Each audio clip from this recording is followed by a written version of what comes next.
എല്ലാവർക്കും നമസ്കാരം.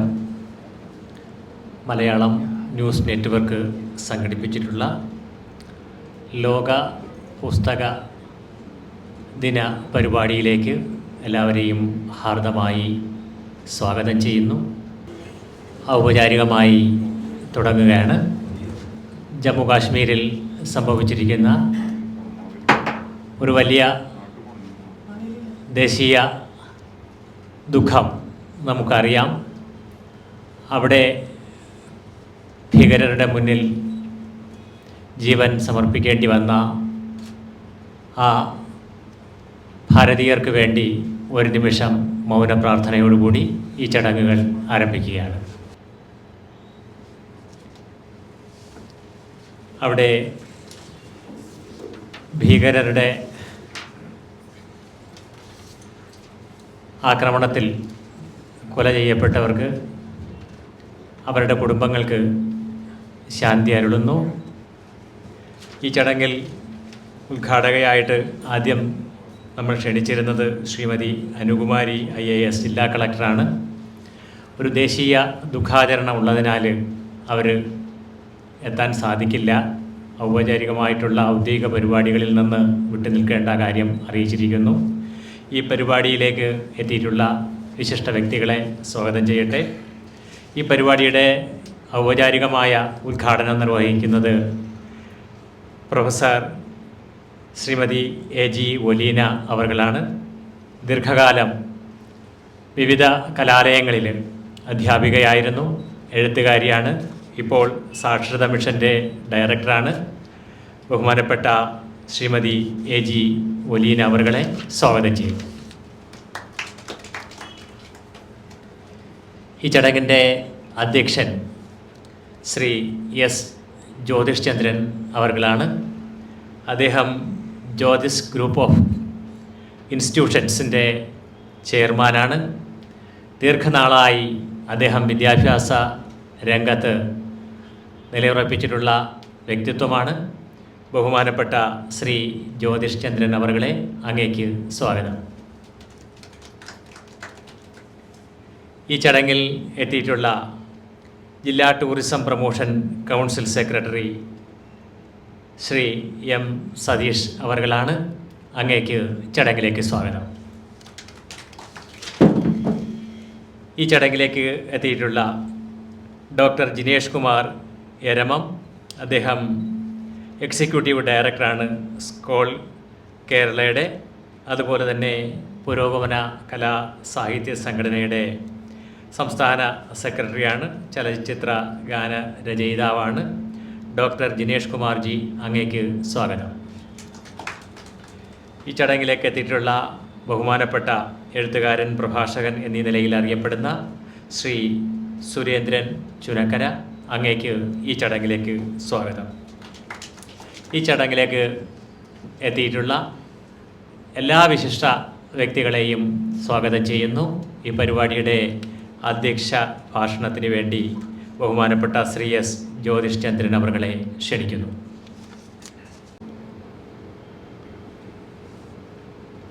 നമ്മുടെ കഴിഞ്ഞ ദിവസം കാശ്മീരിലുണ്ടായ നമ്മുടെ സഹോദരങ്ങളുടെ വേർപാടിനെ തുടർന്ന് ആണ് ഇങ്ങനൊരു മാറ്റം ഇന്നത്തെ കാര്യപരിപാടിയിൽ വന്നിട്ടുള്ളതെന്നുള്ളത് നമുക്ക് ഇവർക്ക് മനസ്സിലായി.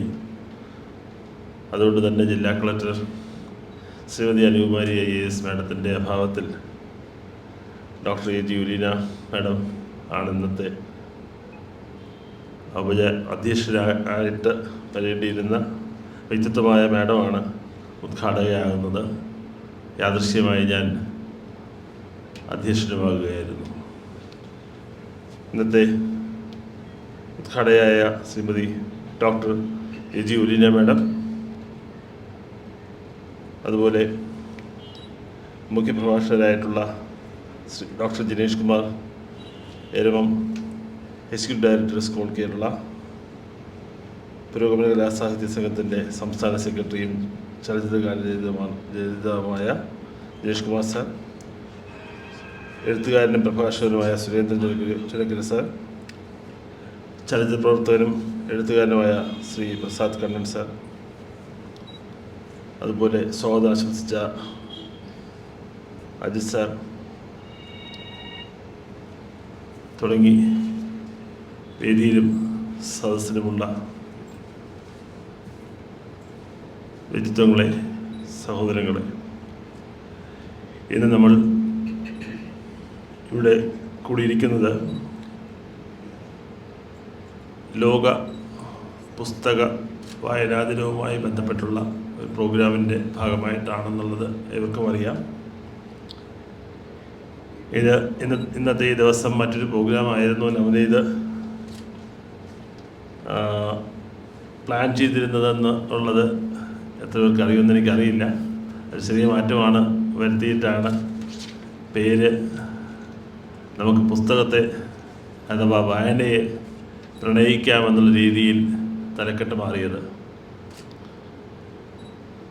ഇവിടെ ഇരിക്കുന്നവരൊക്കെ തന്നെ എഴുത്തുകാരാണ്.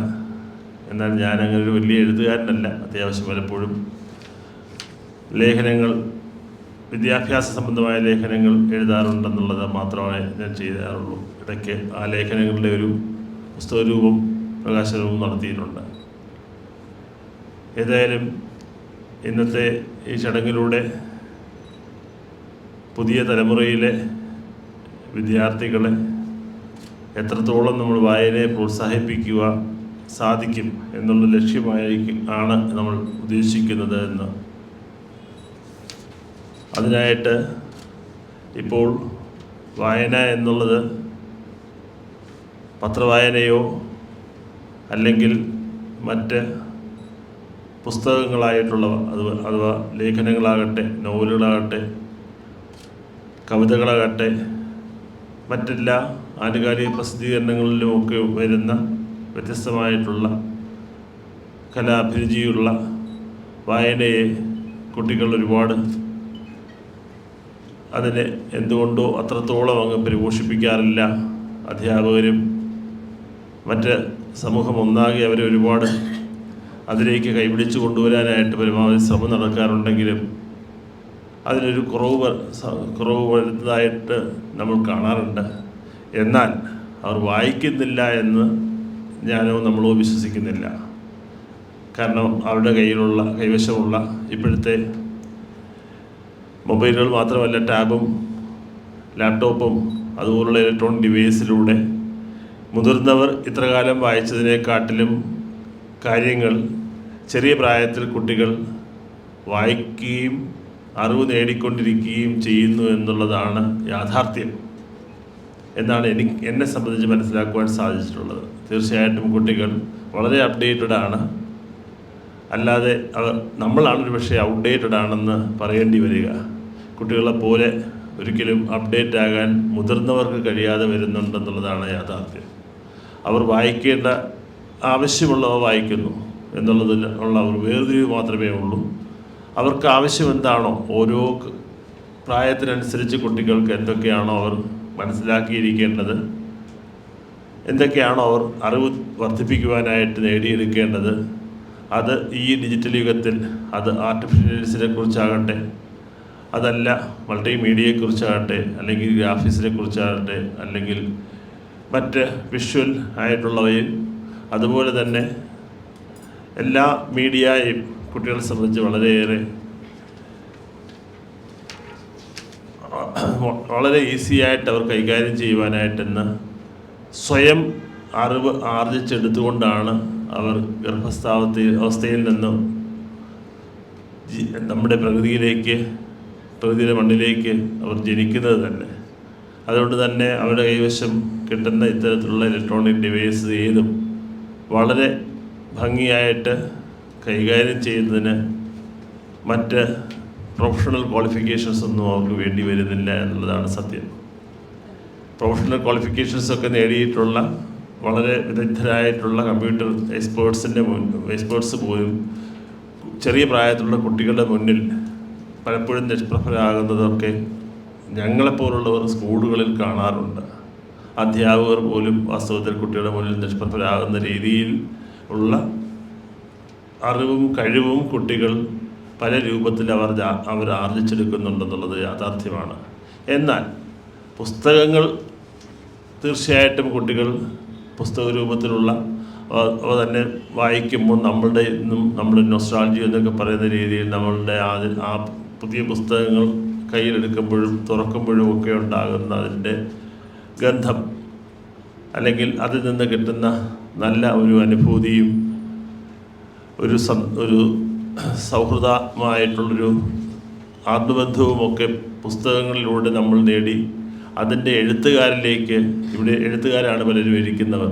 അപ്പോൾ ആ എഴുത്തുകാരെ തിരിച്ചറിയുന്നതിന് എഴുത്തുകാരുടെ കർമ്മമണ്ഡലത്തിൽ അവരെന്താണ് മറ്റുള്ളവർക്കായിട്ട് പകർന്നു കൊടുക്കുന്നത് എന്ന് എന്നെപ്പോലുള്ളവരും നമ്മളെപ്പോലുള്ളവരും ഒക്കെ വായനയിലൂടെ ഒരുപാട് വ്യക്തിത്വം നമ്മൾ ആർജിച്ചെടുത്തിട്ടുണ്ട്. നമ്മുടെ ഒരുപാട് എഴുത്തുകാരുടെ പേരുകൾ ഞാനിങ്ങനെ പറയേണ്ടതായിട്ട് വരും. അങ്ങനെ പറഞ്ഞ് സമയമെടുക്കുന്നില്ല. നമ്മൾ ക്ലാസിക്സായിട്ട് വിശേഷിപ്പിക്കപ്പെടുന്ന ഒരുപാട് ഗ്രന്ഥങ്ങൾ മലയാളത്തിലും അതുപോലെ തന്നെ മലയാളികളായിട്ടുള്ളവർ എഴുതിയിട്ടുള്ള ഇംഗ്ലീഷ് ഗ്രന്ഥങ്ങളും അതുപോലെ മറ്റ് ഭാഷാ ഗ്രന്ഥങ്ങളുമൊക്കെ, അല്ലെങ്കിൽ പരിഭാഷപ്പെടുത്തിയിട്ടുള്ള ഗ്രന്ഥങ്ങളുമൊക്കെ തന്നെ എത്രയോ മുതൽക്കൂട്ടായിട്ട് ഇന്നും നമ്മുടെയൊക്കെ ലൈബ്രറികളിൽ കുട്ടികളെ തേടിയിരിക്കുന്നുണ്ട്. അതുകൊണ്ട് തന്നെ കുട്ടികളിൽ അത്തരത്തിലുള്ള വായനയും കൂടി പ്രോത്സാഹിപ്പിക്കുക എന്ന ലക്ഷ്യത്തോടു കൂടി തന്നെയാണ് ഇന്നത്തെ ഈ ഒരു ലോക പുസ്തക വായനാ ദിനത്തിനെ നമ്മൾ ആചരിക്കുന്നത്.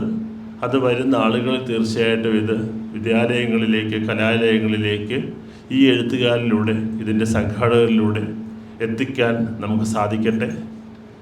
എല്ലാവിധ നന്മയും ഈ ഒരു പുസ്തക വായനാ ദിനത്തിനോടനുബന്ധിച്ച് ഞാൻ ആശംസിക്കുന്നു. ഇതിൻ്റെ സംഘാടകർക്ക്, പ്രത്യേകിച്ച് നവനീതിന് തുടങ്ങിയ എല്ലാവർക്കും തീർച്ചയായിട്ടും എൻ്റെ വാക്കുകളെക്കാട്ടിലും ഇന്ന് ഉദ്ഘാടകയായിട്ടുള്ള നമ്മുടെ ഒലീന മാഡത്തിൻ്റെയും മറ്റ് എഴുത്തുകാരുടെയും വാക്കുകൾക്കാണ് കൂടുതൽ പ്രാധാന്യം എന്നുള്ളത് ഉൾക്കൊണ്ടുകൊണ്ട് തന്നെ എൻ്റെ അധ്യക്ഷ പ്രസംഗം ഞാൻ അവസാനിപ്പിക്കുന്നു. നന്ദി, നമസ്കാരം. പുസ്തക വായന നമ്മുടെ മനുഷ്യ മനസ്സുകളുടെ ഉർവരതയിലേക്കാണ് നയിക്കുന്നത്. അങ്ങനെ മനുഷ്യ മനസ്സുകളെ ഉർവരമാക്കുന്ന ഒരു യജ്ഞമാണ് പ്രൊഫസർ ഒലീന മാഡത്തിൻ്റെ നേതൃത്വത്തിൽ ഇപ്പോൾ സാക്ഷരതാ മിഷൻ നടത്തിക്കൊണ്ടിരിക്കുന്നത്. ഈ ചടങ്ങിനെ ഔപചാരികമായി ഉദ്ഘാടനം ചെയ്യാൻ വേണ്ടി പ്രൊഫസർ ശ്രീമതി AG ഒലീന അവരെ ക്ഷണിക്കുന്നു. ശ്രീ S. ജ്യോതിഷചന്ദ്രൻ സർ, മുഖ്യ പ്രഭാഷണം നിർവഹിക്കുന്ന എൻ്റെ പ്രിയ ചങ്ങാതി സ്കോൾ കേരളയുടെ എക്സിക്യൂട്ടീവ് ഡയറക്ടർ കൂടിയായ ഡോക്ടർ ജിനീഷ് കുമാർ, പ്രിയ സുഹൃത്ത് എഴുത്തുകാരൻ സുരേന്ദ്രൻ ചുനക്കര, ചലച്ചിത്ര പ്രവർത്തകൻ എത്തിയിട്ടില്ല, സതീഷ് സാർ അടക്കമുള്ള വേദിയിലെയും സദസ്സിലെയും ഏറ്റവും പ്രിയപ്പെട്ടവരെ, ഭാഷാ ഇൻസ്റ്റിറ്റ്യൂട്ടിൽ നിന്ന് സത്യനാണ് എന്നോട് ഇങ്ങനെ ഒരു പരിപാടിയിൽ പങ്കെടുക്കണമെന്ന് ആദ്യം ആവശ്യപ്പെടുന്നത്. അതും അടുത്ത സുഹൃത്താണ്. ചങ്ങാതിമാർ നമുക്കൊരു ദൗർബല്യമാണ്. അവരുടെ നിസ്സഹായ സന്ദർഭങ്ങളിൽ അവരെയൊക്കെ സഹായിക്കുക എന്നുള്ളത് ഞങ്ങളൊക്കെ അന്യോന്യം ചെയ്യുന്നതാണ്. അപ്പോൾ സത്യൻ വരേണ്ട ഇടമാണ്. സത്യനാണ് എന്നോട് അരുണിനെ പരിചയപ്പെടുത്തിയതും വിളിക്കാൻ ആവശ്യപ്പെട്ടതും വിളിക്കുകയൊക്കെ ചെയ്തത്. വലിയ സന്തോഷം. ലോക പുസ്തക ദിനമാണ്. പട്ടിണിയായ മനുഷ്യ പുസ്തകം കയ്യിലെടുക്കൂ എന്ന ഏറ്റവും ലോകത്തെ മാറ്റിമറിച്ച വാക്കുകൾ, അങ്ങനെ ലോകത്തെ തകിടം മറിക്കുന്ന ചില വാക്കുകളാണ് മനുഷ്യരാശിയെ മുന്നോട്ട് പോകാൻ നിരന്തരം പ്രേരിപ്പിക്കുന്നത്. ഇപ്പോഴും നേരത്തെയൊക്കെ നമ്മൾ കണ്ടതുപോലെ മനുഷ്യരെ വേർതിരിക്കാനുള്ള ഒരുപാട് ആശയങ്ങൾ നിൽക്കുമ്പോൾ മനുഷ്യരെ പല തട്ടുകളായിട്ട്, പല കോണുകളിലായിട്ട് ഒറ്റപ്പെടുത്താനും മാറ്റി നിർത്താനുമുള്ള ശ്രമങ്ങളൊക്കെ ധാരാളമായി ഉണ്ടാകുന്ന ഒരു കാലത്ത് യാതൊരു ശ്രേണികളിലും പെടുത്താതെ, അല്ലെങ്കിൽ ശ്രേണീവൽക്കരണത്തിൻ്റെ ഒരു തട്ടിലും പെടുത്താതെ മനുഷ്യർക്ക് ഒന്നിച്ചു നിൽക്കാൻ കഴിയുന്ന, മനുഷ്യരെ ചേർത്ത് നിർത്തുന്ന ഉപാധികളിലൊന്നാണ് പുസ്തകമെന്ന് വളരെ ചെറുപ്പം തൊട്ടേ ആഹാരം കഴിച്ചില്ലെങ്കിലും ജീവിക്കാം, പക്ഷേ വായിക്കാതെ ജീവിക്കാനാവില്ല എന്ന ബോധ്യത്തോടെ കഴിഞ്ഞു വരുന്ന ഒരാളെന്ന നിലയിൽ എത്ര തിരക്കുണ്ടെങ്കിലും കയ്യിലൊരു പുസ്തകമുണ്ടെങ്കിൽ വിശപ്പ് പോലും ഓർക്കില്ല എന്നുള്ളത് എനിക്കെൻ്റെ ജീവിതം കൊണ്ട് ഞാൻ പഠിച്ചതാണ്. ഇപ്പോഴും ഏത് വലിയ ധർമ്മസങ്കടങ്ങളെയും, അത് സ്വകാര്യമോ സാമൂഹികമായിട്ടുള്ള ഏത് ധർമ്മസങ്കടങ്ങളും നമ്മളെ അലട്ടുമ്പോൾ ആദ്യം കയ്യിലെടുക്കുന്നത് പുസ്തകമാണ്. പലപ്പോഴും ആത്മകഥകളാണ്. മലയാളത്തിലും അല്ലാതെയും എഴുതപ്പെട്ടുള്ള ആത്മകഥകൾ സാധാരണ വിശ്വാസികൾ അവരുടെ ചില പുസ്തകങ്ങൾ കയ്യിൽ വയ്ക്കുന്നത് പോലെ, സൂക്ഷിച്ചു വയ്ക്കുന്നത് പോലെ ഞാനെപ്പോഴും കയ്യിൽ പിടിക്കുന്ന ഒരു കാവ്യലോക സ്മരണകൾ, കവിയുടെ കാൽപ്പാടുകളൊക്കെ എത്ര ആവർത്തി വായിച്ചു എന്ന് എനിക്കറിയില്ല. അതുകൊണ്ട് പുസ്തകങ്ങളെ ഇപ്പോൾ നോക്കിക്കാണുന്നത്, എല്ലാ കാലവും ലോകത്ത് വായന കയ്യിലെടുത്തിട്ടുള്ള ഏത് മനുഷ്യരും പുസ്തകങ്ങളെ നോക്കിക്കാണുന്നത് അവരവരെ തിരിച്ചറിയാൻ കൂടിയാണ്. ഒരു ഘട്ടത്തിൽ നമ്മൾ വായനയിലേക്ക് കടക്കുന്നു. വായിച്ചൊരു ഘട്ടം എത്തുമ്പോൾ, വായനയുടെ ഒരു ഘട്ടത്തിലേക്ക് നമ്മൾ പ്രവേശിച്ചു കഴിഞ്ഞാൽ ആ പുസ്തകങ്ങൾ നമ്മളെ തിരിച്ചു വായിച്ചോടും. പുസ്തകങ്ങൾ നമ്മളെ അടിമുടി മാറ്റും. പുസ്തകങ്ങളുടെ ഉള്ളടക്കം നമ്മുടെയൊക്കെ ജീവിതത്തെയും ജീവിത കാഴ്ചപ്പാടിനെയും മാറ്റും. പുസ്തകം മാത്രമല്ല, സർഗാത്മകൃതികളിലെ കഥാപാത്രങ്ങൾ നമ്മളെ സ്വാധീനിക്കും. ആ കഥാപാത്രങ്ങൾ നമ്മളെ മാറി ചിന്തിക്കാൻ പ്രേരിപ്പിക്കുന്നു. ഇപ്പോൾ നേരത്തെയൊക്കെ നമ്മൾ സങ്കടപ്പെട്ട വിഷയങ്ങൾ അടക്കം ഞാൻ കഴിഞ്ഞ ദിവസങ്ങളിൽ ആലോചിച്ചത് മറ്റൊന്നായിരുന്നു. നേരത്തെ പറഞ്ഞ പോലെ ആ ശീർഷകം മാറിയപ്പോൾ മറ്റൊരു തരത്തിലായിരുന്നു കണ്ടത്. പക്ഷേ ഇവിടെ എത്തി ഇവിടുത്തെ ഒരു മൂഡ് നമ്മൾ മനസ്സിലാക്കുമ്പോൾ എന്നെ ഏറ്റവും കൂടുതൽ സ്വാധീനിച്ച പുസ്തകങ്ങളിലൊന്ന് നിറം പിടിപ്പിച്ച നുണകൾ, ഛോട്ടാ സച്ച് എന്ന യശ്പാലിൻ്റെ നിറം പിടിപ്പിച്ച നുണകൾ. ഒരുപക്ഷെ വിഭജനത്തിൻ്റെ മുറിവ് ഏറ്റുവാങ്ങിയ ഇന്ത്യ, അതിലെ കഥാപാത്രങ്ങൾ, പ്രത്യേകിച്ച് കാന്ത, കാഞ്ചന, ഗുട്ടു എന്ന് 3 പേരുള്ള 3 പെൺകിടാങ്ങൾ ജീവിച്ച വീട്ടിലെ മുതിർന്ന ആളാണ് ഞാൻ. അങ്ങനെ 3 പെൺകുട്ടികൾ വളർന്നയിടത്ത് ഈ 3 കഥാപാത്രങ്ങൾ, ഈ 3 പെൺകുട്ടികൾ, ഒരു പ്രൊഫസറുടെ മക്കളായിട്ടുള്ള ഈ 3 കഥാപാത്രങ്ങൾ വളരെ ചെറുപ്പത്തിൽ തന്നെ വല്ലാതെ എന്നെയൊക്കെ മാറ്റിമറിച്ചിട്ടുണ്ട്. എനിക്ക് ഞങ്ങളെ തന്നെ പറയുന്നത് ഇഷ്ടം. ഞാൻ ഒറ്റയ്ക്കായിരുന്നില്ല വായിച്ചത്. എനിക്ക് പുസ്തക വായന ഒരിക്കലും ഒറ്റയ്ക്ക് ചെയ്യാൻ ഇപ്പോഴും കഴിയില്ല. വായന എപ്പോഴും സ്വകാര്യ വിഷയമാണ്. അത് വായിക്കുമ്പോൾ സ്വകാര്യമായി വായിക്കുന്നു. പക്ഷേ വായിച്ച ഒരു നല്ല പുസ്തകം ഏറ്റവും അടുത്ത സുഹൃത്തുക്കളോടോ വീട്ടിലുള്ള ആരോടെങ്കിലും പറഞ്ഞില്ലെങ്കിൽ കിടന്നാൽ ഉറക്കം വരില്ല. ഇപ്പോഴും അങ്ങനത്തെ ഒരു അസ്കിതയുണ്ട്. വയസ്സുകാലത്തും അങ്ങനെ ഒരു അസ്കിത കൊണ്ട് നടക്കുന്ന ഒരാളാണ്. അതുകൊണ്ട് ഏറ്റവും പുതിയ പുസ്തകം വായിക്കുമ്പോഴും 2022 വരെ കുഞ്ഞുങ്ങളെ നേരിട്ട് കാണാനുള്ള സാഹചര്യം ഉണ്ടായിരുന്നു. അത് കുട്ടികളിലേക്ക് എത്തിക്കുക. ഞാൻ വായിച്ച പോലെ അല്ല അവർ ചിലപ്പോൾ വായിക്കുക. അടുത്ത തലമുറ, നേരത്തെ സൂചിപ്പിച്ചതുപോലെ അടുത്ത തലമുറ ആ പുസ്തകം വായിക്കുക. 2 ആൾ ഒരുപോലെ ഒരു പുസ്തകം വായിക്കുന്നില്ല, 2 ആൾ പോലും ഒരു പുസ്തകം ഒരുപോലെ വായിക്കുന്നില്ല എന്നുള്ളതാണ്.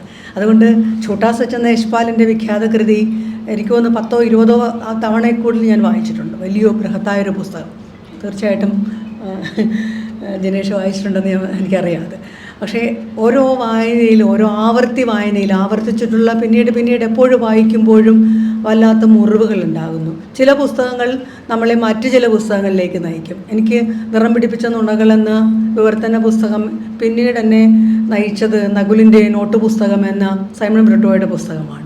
അതേ വിഷയത്തെ പിന്നെയും കുറേ നാളുകൾക്കിപ്പുറം നിന്നുകൊണ്ട് ഇൻഡോ പാക് വിഭജനത്തിൻ്റെ മുറിവുകൾ ഏറ്റുവാങ്ങുന്ന മറ്റൊരു തരത്തിൽ, കുറേ കൂടി ആധുനികമായ കാലഘട്ടത്തിൽ അതെങ്ങനെയാണ് മലയാളത്തിലെ മറ്റൊരു എഴുത്തുകാരൻ ഏറ്റെടുക്കുന്നത്, മലയാളിയായ ഒരു എഴുത്തുകാരൻ അതിനെ ഏറ്റെടുത്തതെന്ന് മറന്നുപോയ ഒരുപക്ഷെ നമ്മൾക്ക് എല്ലാ കാലവും ഓർക്കുന്ന സൈമൺ ബ്രിട്ടോയുടെ നകുലിൻ്റെ നോട്ട് പുസ്തകം, അത് ഞാൻ ഓർക്കുന്നുണ്ട്. ഇതേ ഹാളിലെ താഴെ ONV സാർ ആ പുസ്തകം റിലീസ് ചെയ്യുന്നത് PK പോക്കർ മാഷ് കൊടുത്തുകൊണ്ടും ആ പുസ്തകം ഞാൻ പരിചയപ്പെടുത്തിയതും എനിക്കൊരു 10-20 വർഷം മുമ്പത്തെ ഓർമ്മയാണ്. ആ പുസ്തകത്തിലേക്ക് പോകുന്നു. ഈ പുസ്തകങ്ങളൊക്കെ തന്നെ നമ്മളെ ചില ഉത്തരവാദിത്വത്തിലേക്ക് എത്തിക്കുന്നു എന്നുള്ളതാണ്. ഞാൻ പുസ്തകങ്ങളെ അങ്ങനെയാണ് കാണുന്നത്. ഓരോ പുസ്തകത്തിൻ്റെ വായന, അത് സർഗരചന മാത്രമല്ല, സർഗാത്മക കൃതി മാത്രമല്ല, അല്ലാത്തര പുസ്തകങ്ങൾ, ഫിലോസഫി പറയുന്ന പുസ്തകങ്ങൾ, ചരിത്രം പറയുന്ന പുസ്തകങ്ങൾ, ചരിത്രം നമ്മളോട് സംസാരിക്കുന്ന പുസ്തകങ്ങൾ ഒക്കെ തന്നെ നമ്മളെ തന്നെ തിരുത്താൻ, പുതിയ വഴി വെട്ടിത്തെളിക്കാൻ, നമ്മുടെയൊക്കെ ജീവിതത്തിലെ സക്രിയമായ ജീവിതത്തിലെ പുതിയ വഴി വെട്ടിത്തെളിക്കാനൊക്കെ തന്നെ അത്തരം പുസ്തകങ്ങൾ സഹായിക്കുന്നു എന്നുള്ളതാണ്. അടിമുടി മാറ്റിമറിച്ച് അത്തരം പുസ്തകങ്ങളുണ്ട്, ധാരാളമായിട്ടുണ്ട്. സബീന റാഫിയുടെ ചവിട്ട് നാടകം എന്ന ഒരു പുസ്തകം ഞങ്ങൾ PG കാലത്താണ് പുസ്തകം കയ്യിൽ കിട്ടുന്നത്, സിലബസിൻ്റെ ഭാഗമായിട്ടാണ്. പക്ഷേ എത്ര കണ്ട് ചവിട്ട് നാടകം എന്ന ഒരു കൃതിയിലൂടെ, പൊന്നിക്കര റാഫിയുടെ ഇണയാണ് അവരെഴുതിയ പുസ്തകം, പിന്നീട് കഥകളിയിലെ ചില ചുവടുകളിലേക്കുമുള്ള ചില സൂക്ഷ്മ സൂചനകൾ മാത്രം. സൈന്ധവ നാഗരികത എഴുതിയ ആൾ കൂടിയാണ് പൊന്നിക്കര റാഫി. അതുകൊണ്ട് അത്തരം വിഷയങ്ങളിലേക്ക് അദ്ദേഹത്തിൻ്റെ ഇണ സഞ്ചരിക്കുന്നതിൽ അത്ഭുതപ്പെടാനൊന്നുമില്ല. അവർ രണ്ടാൾ ചേർന്ന് നടന്നുകൊണ്ട് എഴുതിയ എഴുത്തുകളായിരുന്നു അവരുടേത്. പലപ്പോഴും പുസ്തകത്തിലെ പേരിൽ ഒരാളുടെ പേരേ ഉള്ളെങ്കിലും അങ്ങനെ നടന്നു പോയവരാണ് അവർ. അങ്ങനെ രണ്ടാൾ ചേർന്ന് പുസ്തകം എഴുതുന്നത് മലയാളത്തിൽ അങ്ങനെ ഒരു പ്രവണത തന്നെ ഉണ്ട്. ലോക സാഹിത്യത്തിലുള്ള ആ പ്രവണത മലയാളം ഏറ്റുവാങ്ങിയതാണ്. രണ്ടാൾ ചേർന്ന് പുസ്തകം എഴുതുക. രണ്ടാൾ ചേർന്ന് എങ്ങനെ പുസ്തകം എഴുതും എന്നത് പ്രധാനപ്പെട്ട ചോദ്യമാണ്. രണ്ടാൾ ചേർന്ന് എഴുതിയ പുസ്തകങ്ങൾ മലയാളി ധാരാളമുണ്ട്. M T Vasudevan Nair, N P മുഹമ്മദും ചേർന്ന് എഴുതിയതുണ്ട്. കെ എൽ മോഹനവർമ്മയും മാധവക്കുട്ടിയും ചേർന്ന് എഴുതിയ പുസ്തകമുണ്ട്. എങ്ങനെയാണ് അങ്ങനെ രണ്ടാൾ ചേർന്ന് സർഗരചന അല്ലാത്ത കൃതികൾ കൂടി എഴുതിയിട്ടുണ്ടെന്നുള്ളതിന് ഒരുപാട് ഉദാഹരണങ്ങളുണ്ട്. ഇപ്പോൾ ഞങ്ങളുടെ ഓഫീസിൽ വർക്ക് ചെയ്യുന്ന അസിസ്റ്റന്റ് ഡയറക്ടറായിട്ട് ജോലി എടുക്കുന്ന രശ്മി അനിൽകുമാർ രണ്ടാൾ ചേർന്ന് 21-ലധികം പുസ്തകങ്ങൾ എഴുതി കഴിഞ്ഞു എന്നുള്ളതാണ്. അവർ നമ്മുടെ ട്രാൻസ് വിഭാഗങ്ങളെക്കുറിച്ചുള്ള, സഹോദരങ്ങളെക്കുറിച്ചുള്ള ഒരുപാട് കൃതികൾ അവർ എഴുതുന്നുണ്ട്. ഞാൻ പറഞ്ഞു വയ്ക്കുന്നത് രണ്ടാൾ എന്നുള്ള എഴുതിയതുള്ള വിഷയത്തിലേക്ക് പോകുന്നില്ല, മറിച്ച് രണ്ടാൾ ചേർന്ന് ചിന്തിച്ചുകൊണ്ട്, രണ്ടാൾ ചേർന്നുകൊണ്ട് ഭാഷയിലേക്ക് കടന്നുകൊണ്ടുള്ള പുസ്തകങ്ങൾ എന്ന നിലയിൽ നമ്മുടെ കയ്യിലേക്ക് എത്തിയിട്ടില്ല ചവിട്ടുനാടകം. പക്ഷേ ചവിട്ടുനാടകം അവരെഴുതി പൂർത്തിയാക്കി നമ്മുടെ മുമ്പിൽ വയ്ക്കുമ്പോൾ അതിൽ അവരുടെ ഇണയും തുണയുമായിട്ട് കൂടെ ഉള്ള ആൾ എങ്ങനെയൊക്കെ ഇടപെട്ടു എന്ന് അതിനകത്ത് സൂചിപ്പിക്കുന്നുണ്ട്. പറഞ്ഞു വരുന്നത് ചവിട്ട് നാടകം എന്ന ആ പുസ്തകം പിന്നീട് യക്ഷഗാനത്തിലേക്ക്, കഥകളിയിലേക്ക് ഒക്കെ നമ്മളെ കൂടുതൽ വായനയ്ക്ക് തുടർന്ന് പ്രേരിപ്പിക്കുന്നു. അത് സർഗരചനയല്ല. വാസ്തവത്തിൽ മറ്റേതെങ്കിലും സർഗാത്മക രചനയേക്കാളേറെ സർഗപരമായി ഒരു വായനക്കാരനെയോ വായനക്കാരിയോ ത്വരിതപ്പെടുത്താൻ കൂടി അത്തരം ഒരു കൃതിക്ക്, ഒരു പഠന ഗ്രന്ഥത്തിന് പോലും കഴിയുന്നു എന്നുള്ളതാണ് എൻ്റെ മാത്രം അനുഭവമല്ല, അത് വായിക്കുന്ന ലോകത്തെ ഏത് മനുഷ്യരുടെയും ജീവിതത്തിലെ അനുഭവമാണ്. അപ്പോൾ അങ്ങനെ ഒരു വായനയ്ക്കൊരു ദിവസവും, വായനയ്ക്ക് ദിവസം നമുക്ക് വേറെയുണ്ട്. ലോകത്തൊരു പുസ്തകദിനം ഉണ്ടായിരിക്കുക, പുസ്തക ദിനത്തെക്കുറിച്ച് ചിന്തിക്കാൻ ഇങ്ങനെ ഒരു കൂട്ടായ്മ തയ്യാറായി എന്നുള്ളത് തന്നെയാണ് ആദ്യത്തെ സന്തോഷകരമായ കാര്യം. അതിനെക്കുറിച്ച് ആലോചിക്കാൻ നമ്മളൊരു ദിവസം മാറ്റി വെച്ചു. ലോകത്തിങ്ങനെ ഇപ്പോൾ 365 ദിവസവും നമ്മൾ ഓരോ ദിവസം ഓരോന്നിനായിട്ട് മാറ്റി വയ്ക്കുകയാണ്. ആ ഒരു ദിവസം കൊണ്ടത് അവസാനിക്കുന്നത് നമ്മൾ കാണുന്നത്. പക്ഷേ പുസ്തകത്തിൻ്റെ ആയുസിൻ്റെ പുസ്തകം ഒരു കൃതിയാണെങ്കിൽ പുസ്തകത്തിൻ്റെ ആയുസ് പിന്നീട് ഇങ്ങനെ കാലങ്ങളോളം നീളുന്നു എന്നുള്ളതാണ്. എത്ര കണ്ട് നീണ്ടാണ് ഓരോ പുസ്തകവും അതിൻ്റെ ജീവിതം ജീവിച്ച് തീർക്കുന്നത്.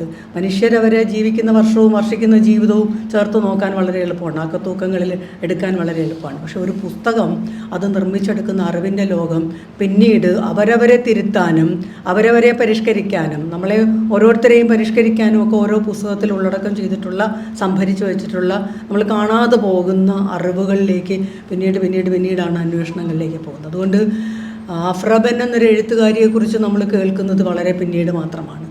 ഇംഗ്ലീഷ് സാഹിത്യത്തിലെ ആദ്യത്തെ എഴുത്തുകാരി ആയ ആഫ്ര ബെന്നിനെ നമ്മളാരും സ്കൂളിൽ പഠിച്ചിട്ടില്ല. നമുക്കറിയാം, നമ്മുടെ മലയാളത്തിൽ തന്നെ ഘാതകവധ എഴുതിയത് ആരാന്ന് ചോദിച്ചാൽ ഞങ്ങളൊക്കെ സ്കൂളിൽ ആദ്യം പഠിച്ചത് മലയാളത്തിലെ ആദ്യത്തെ നോവൽ അപ്പു നെടുങ്ങാടിയുടെ കുന്തലത എന്നാണ് നമ്മളൊക്കെ പഠിച്ചത്. പിന്നീട് പഠിപ്പിക്കുമ്പോഴാണ് അതല്ല, അതിന് മുന്നേ ഒരു മലയാള നോവലുണ്ട് എന്നും അതിന് മുന്നേ ഒരുപാട് മലയാള നോവലുകളുണ്ടെന്നും അതിലൊരു പ്രധാന നോവൽ ഘാതകവധമാണെന്നും സ്ലേയേഴ്സ് ലൈനിൻ്റെ ചുവട് പിടിച്ചെഴുതിയതാണെന്നും, പക്ഷെ ആരെഴുതി എന്ന ചോദ്യത്തിന് ഉത്തരം അന്വേഷിക്കുമ്പോൾ മിസ്സിസ് കോളിൻസ് എന്ന് എഴുതുകയും ആ മിസ്സിസ് കോളിൻസിന് ഒരു പേരുണ്ടോ, എന്തായാലും ജനിച്ചു വീണപ്പോൾ അച്ഛനും അമ്മയും ഒരു പേരിട്ടിട്ടുണ്ടാവും, പിന്നീട് മാത്രമാണ് കോളിൻസിൻ്റെ ജീവിത പങ്കാളി അവർ മാറിയിട്ടുണ്ടാവുക. പക്ഷെ അതിൽ എഴുതിയിരിക്കുന്നത് മിസ്സിസ് കോളിൻസ് എന്നാണ്. അതുപോലെയാണ് ആഫ്ര ബെന്നിനെ ഏതാണ്ട് അവർ ജീവിച്ച് മരിച്ചിട്ട് പിന്നെ ഒരു നൂറ്റാണ്ട് കഴിഞ്ഞിട്ടാണ് 30-ലധികം കൃതികൾ എഴുതിയിട്ടുള്ള ആഫ്ര ബെന്നിനെ നമ്മൾ തിരിച്ചറിയുന്നത്. ഇംഗ്ലീഷ് സാഹിത്യത്തിന് പിതാവുണ്ടെന്ന് നമ്മളെപ്പോഴും പറയും, പക്ഷേ അതിന് മാതാവുണ്ടോ എന്നുള്ള ചോദ്യമുണ്ട്. അങ്ങനെ ഒരുപാട് ചോദ്യങ്ങളുണ്ടല്ലോ. പുസ്തകങ്ങളുമായി ബന്ധപ്പെട്ട അത്തരം ഒരുപാട് ചോദ്യങ്ങൾ ഇപ്പോഴും നമ്മുടെ മുമ്പിൽ പ്രബല ചോദ്യങ്ങളായിട്ട് നിൽക്കുന്നു. ആ പ്രബല ചോദ്യങ്ങളൊക്കെ നിൽക്കെ തന്നെ രൂപപ്പെട്ടിട്ടുള്ള ഓരോ പുസ്തകവും ഇവിടെ എല്ലാവരും തന്നെ ഗൗരവത്തോടെ പുസ്തകരചനയെ കാണുന്നവരാണ്. ഓരോ പുസ്തകവും അതിന് അവർ സമർപ്പിക്കുന്നവരുടെ സമയവും ഊർജവും ഒരു ജീവിതകാലം കൊണ്ട് അവർ ആർജിച്ച അറിവും അതിൻ്റെ നിക്ഷേപവും ഭാവനയുടെയും ചിന്തയുടെയും ആ സൂക്ഷ്മരൂപം മുഴുവൻ അവർ സംഭരിച്ച പുസ്തകത്തിൽ ആക്കി നമുക്ക് തരികയാണ്. അത്രയും ഉത്തരവാദിത്വത്തോടു കൂടിയ പുസ്തകത്തിലേക്ക് പോകാം. എനിക്ക് ഇക്കാലത്ത് പറയാനുള്ളത്, കമ്പോളം പുസ്തകങ്ങളെയും തീരുമാനിക്കുന്ന കാലത്ത്, ഞാനങ്ങനെ തന്നെ പറയട്ടെ, കമ്പോളം പുസ്തകങ്ങളെ തീരുമാനിക്കുന്ന കാലത്ത് ഇപ്പോൾ ട്രെൻഡ് അനുസരിച്ച് അങ്ങനെയാണല്ലോ, ട്രെൻഡ് അനുസരിച്ച് എഴുതുക, ട്രെൻഡ് അനുസരിച്ച് ഏറ്റവും കൂടുതൽ വിറ്റഴിക്കുന്ന പുസ്തകങ്ങൾ ഏതെന്ന് തിരിച്ചറിഞ്ഞുകൊണ്ട് ബോധ്യപ്പെട്ടുകൊണ്ട് അങ്ങനെയുള്ള പുസ്തകങ്ങളിലേക്ക് പോവുക, അങ്ങനെ എഴുതിപ്പിക്കുക, അതൊക്കെ സ്വാഭാവികമാണ്. അപ്പം ഏറ്റവും കൂടുതൽ വിപണി ഏതാണ് കൈയടക്കാൻ കഴിയുക എന്ന ചോദ്യം എപ്പോഴും വിപണിയുടെ തന്ത്രമാണത്. വിപണിയുടെ തന്ത്രവും രസതന്ത്രവും അതാണ് തീർച്ചയായിട്ടും. പക്ഷേ നമ്മൾ ഓരോ പുസ്തകവും അച്ചടിക്കുന്നതിന് വേണ്ടി വരുന്ന കടലാസ്, കുറഞ്ഞ പക്ഷം അറ്റ്ലീസ്റ്റ് കുറഞ്ഞ പക്ഷം എത്ര കടലാസ് അതിന് വേണ്ടി വരുന്നു, ആ കടലാസിന് വേണ്ടി എത്ര വിഭവങ്ങളാണ് പ്രകൃതിയിൽ നമ്മൾ ചെലവഴിക്കുന്നത്, അതിൻ്റെയൊക്കെ ഉത്തരവാദിത്വം ഓരോ പുസ്തകത്തിൻ്റെ രചനയ്ക്ക് പിന്നിൽ ഉണ്ടാകണമെന്ന്. കാരണം ഒരുപാട് പുസ്തകങ്ങൾ വരികയും ആ പുസ്തകങ്ങളിൽ എനിക്ക് മിക്കവാറും പുസ്തകങ്ങൾ കിട്ടുന്ന ഒരാളാണ്. പലപ്പോഴും എഴുത്തുകാരിൽ നിന്നോ അല്ലെങ്കിൽ പ്രസാധകരിൽ നിന്നോ ഒക്കെ കുറേ വർഷമായിട്ട് എഴുത്ത് വായനയായിട്ട് ജീവിക്കുന്നത് കൊണ്ടാവാം അങ്ങനെ കിട്ടാറുണ്ട്. നമ്മൾ നിസ്സാരമായിട്ട് പറഞ്ഞുകൂടാ അതിനെ. എങ്കിലും പലപ്പോഴും സ്ഥലം മെനക്കെടുത്തുകയും വായനയിൽ നമുക്കൊന്നും പുതുതായിട്ട് തരികയും ചെയ്യാത്ത ഒരുപടി പുസ്തകങ്ങളെങ്കിലും നമ്മുടെ മുമ്പിലെത്തുന്നു. അതുകൊണ്ട് പുസ്തകം എന്നതിനെ കുറേ കൂടി ഗൗരവത്തോടെ, കുറേ കൂടി സൂക്ഷ്മതയോടെ, കുറേ കൂടി ശാസ്ത്രീയമായി കാണേണ്ട ഒരു കാലത്തു കൂടിയാണ് നമ്മൾ ജീവിക്കുന്നത്. പക്ഷെ മാഘൻ്റെ പഴയ ഒരു ശ്ലോകമുണ്ട്, ഞാനിപ്പോൾ ഇവിടെ നിന്ന് ആലോചിച്ചത്, അത് പെട്ടെന്ന് എനിക്ക് ഓർമ്മ വരാത്തതുകൊണ്ട് ഞാൻ വേഗം കുറിച്ചെടുത്തു. ഞങ്ങളുടെ ഒരു ചെറിയ ക്ലാസ്സുകളുടെ കാലത്തൊരു സംസ്കൃതം പഠിക്കുന്ന ഒരവസരം കിട്ടിയപ്പം അങ്ങനെ കുറേ ശ്ലോകങ്ങൾ പഠിക്കുന്ന കൂട്ടത്തിൽ പറഞ്ഞു കിട്ടിയതാണ്. മാഘൻ്റെ ഒരു പ്രശസ്തമായ ശ്ലോകമുണ്ട്, ആരാണ് വ്യാകരണം, ആരാണ് കാവ്യരസം കുടിക്കുന്നത്, കുടിക്കാത്തവരാരാണ്, വിദ്യ കൊണ്ടെന്താണ് ഫലം, ഹിരണ്യമേവാർജയ നിഷ്ഫലാകല എന്നവസാനിക്കുന്ന ശ്ലോകം ഓർമ്മ ഉണ്ടാവും. ന ഭുജ്യതേ വ്യാകരണം ശ്രുതാതുരേ പിപാസിതേ കാവ്യരസോ ന പീയതേ ന വിദ്യ കേനചിത് ഉദ്ധൃതം കുല. വിദ്യ കൊണ്ടാരും കുലത്തെ ഉദ്ധരിച്ചിട്ടില്ല. ഏത് സന്ദർഭത്തിലാണ്? പട്ടിണി കിടക്കുന്ന സന്ദർഭത്തിൽ മാഘൻ എഴുതി വെച്ചതാണ് ഹിരണ്യമേവാർജയ നിഷ്ഫലാകല എന്ന് എഴുതി വെച്ചു പോയ ഒരവസരമുണ്ട്. ചങ്ങമ്പുഴ നമ്മുടെ മുമ്പിലുണ്ട്, പി കുഞ്ഞിരാമൻ നായർ നമ്മുടെ മുമ്പിലുണ്ട്. പക്ഷേ നമുക്കറിയാം ഏത് നിർണായക സന്ദർഭത്തിലായിരിക്കും ഒരു കവി അങ്ങനെ എഴുതിയത്. അന്ന് മാഘൻ്റെയൊക്കെ കാലത്ത് അറിവ്, രൂപപ്പെടുന്ന അറിവ്, അത് സംഭരിച്ച് ഏതെങ്കിലും ശിലകളിലോ അല്ലെങ്കിൽ ചേപ്പേടുകളിലോ ഒക്കെ നമ്മൾ സൂക്ഷിച്ചിരിക്കുന്ന, അല്ലെങ്കിൽ താളിഓലകളിലോ ഒക്കെ എഴുതിയും വരച്ചും സൂക്ഷിച്ചിരുന്ന അറിവുകളിൽ നിന്ന് ഇപ്പോൾ നമുക്കൊരു വാക്കുകൊണ്ട്, ഒരു സ്പർശം കൊണ്ട് ഒരു എഴുത്തിലേക്ക് പോകാം. ഇപ്പം എൻ്റെ മുമ്പിൽ ഒരു 40-50 രചനകൾ എൻ്റെ മുമ്പിലേക്ക് എത്തിയിട്ടുണ്ട് കഴിഞ്ഞ ദിവസം. ഞാൻ സ്ഥാപനം പറയുകയോ ഒന്നും ചെയ്യുന്ന ഉചിതമല്ല. അത് മുഴുവൻ വലിയൊരു ടെക്നോ സ്ഥാപനത്തിലെ എഴുത്തുകാരുടെ രചനകളാണ്, അവിടുത്തെ എഴുത്തുകാരായിട്ടുള്ള ജീവനക്കാരുടെ രചനകളാണ്. അത് പരിശോധിച്ച് കൊടുക്കാനാണ് തന്നിരിക്കുന്നത്. അതിലൊരു 15 എണ്ണമെങ്കിലും നിർമ്മിത ബുദ്ധിയുടെ സഹായത്തോടുകൂടി രൂപപ്പെടുത്തിയതാണ്. കണ്ടുപിടിക്കാൻ പറ്റണേയില്ല, ഇതിൽ തിരിച്ചറിയാൻ പറ്റണേയില്ല. അത്രയ്ക്ക് അങ്ങനെ ഒരു കാലത്താണ് നമ്മൾ ജീവിക്കുന്നത്. അങ്ങനെ ഒരു കാലത്ത് പുസ്തകം എഴുത്ത് എന്നൊക്കെ പറയുന്നത് വളരെ മിനിറ്റുകൾക്കുള്ളിൽ സാധിക്കാവുന്ന ഒന്നാണ്. പക്ഷെ അപ്പോഴും സർഗാത്മകത, ക്രിയേറ്റിവിറ്റി എന്നത് അങ്ങനെ നിൽക്കുന്നു. മനുഷ്യൻ്റെ ഭാവന, മനുഷ്യൻ്റെ ചിന്ത, മനുഷ്യൻ്റെ ബോധ്യങ്ങൾ, മനുഷ്യർ നിർമ്മിക്കുന്ന ധൈഷണിക ലോകം, മനുഷ്യർ രൂപപ്പെടുത്തിയെടുക്കുന്ന വിചാര ജീവിതം, അത് മനുഷ്യർക്ക് മാത്രമാണ്. ഒരു AI-ക്കും എന്തില്ല, മാനവികത എന്നോ നേരത്തെ നമ്മൾ സങ്കടപ്പെട്ട പോലുള്ള സങ്കടമോ അവരെ ബാധിക്കില്ല. ഒരു യന്ത്രവും, ഞങ്ങളുടെ പ്രിയപ്പെട്ട അധ്യാപകൻ പണ്ട് ക്ലാസ് മുറിയിൽ പറഞ്ഞു വെച്ചൊരു വാചകമുണ്ട്, യന്ത്ര സരസ്വതി മലയാളത്തെ കീഴ്പ്പെടുത്തുന്നു. ഉത്തരാധുനികതയെക്കുറിച്ച് പറയുന്ന സന്ദർഭത്തിൽ KP എന്ന ഞങ്ങളുടെ അധ്യാപകൻ കൊല്ലം കോളേജിൽ ഞങ്ങളുടെ ക്ലാസ് മുറിയിൽ പറഞ്ഞൊരു അന്ന് ആ വാക്ക് ഭയങ്കര പുതുമയായിരുന്നു ഞങ്ങൾക്ക്. യന്ത്ര സരസ്വതി നമ്മുടെ ഭാവനയെ കീഴ്പ്പെടുത്തുമോ എന്ന് പ്രവചനങ്ങൾ വിശ്വസിക്കുന്ന ആളല്ല ഞാൻ. പക്ഷേ എഴുത്തിലൊരു ദൂരവ്യാപകമായി നോക്കിക്കാണുന്ന ഒരു വാക്ക് അദ്ദേഹം ഒന്ന് ഉപയോഗിച്ച് വെച്ചു. യന്ത്ര സരസ്വതി എന്നാണ് ഉപയോഗിച്ചത്. പുതിയ ടെക്നോളജി വരുന്നൊരു സന്ദർഭത്തിൽ 90-കൾക്ക് മുന്നെയാണ്, 88-ലൊക്കെയാണ് ഞങ്ങളുടെ ക്ലാസ് മുറികൾ.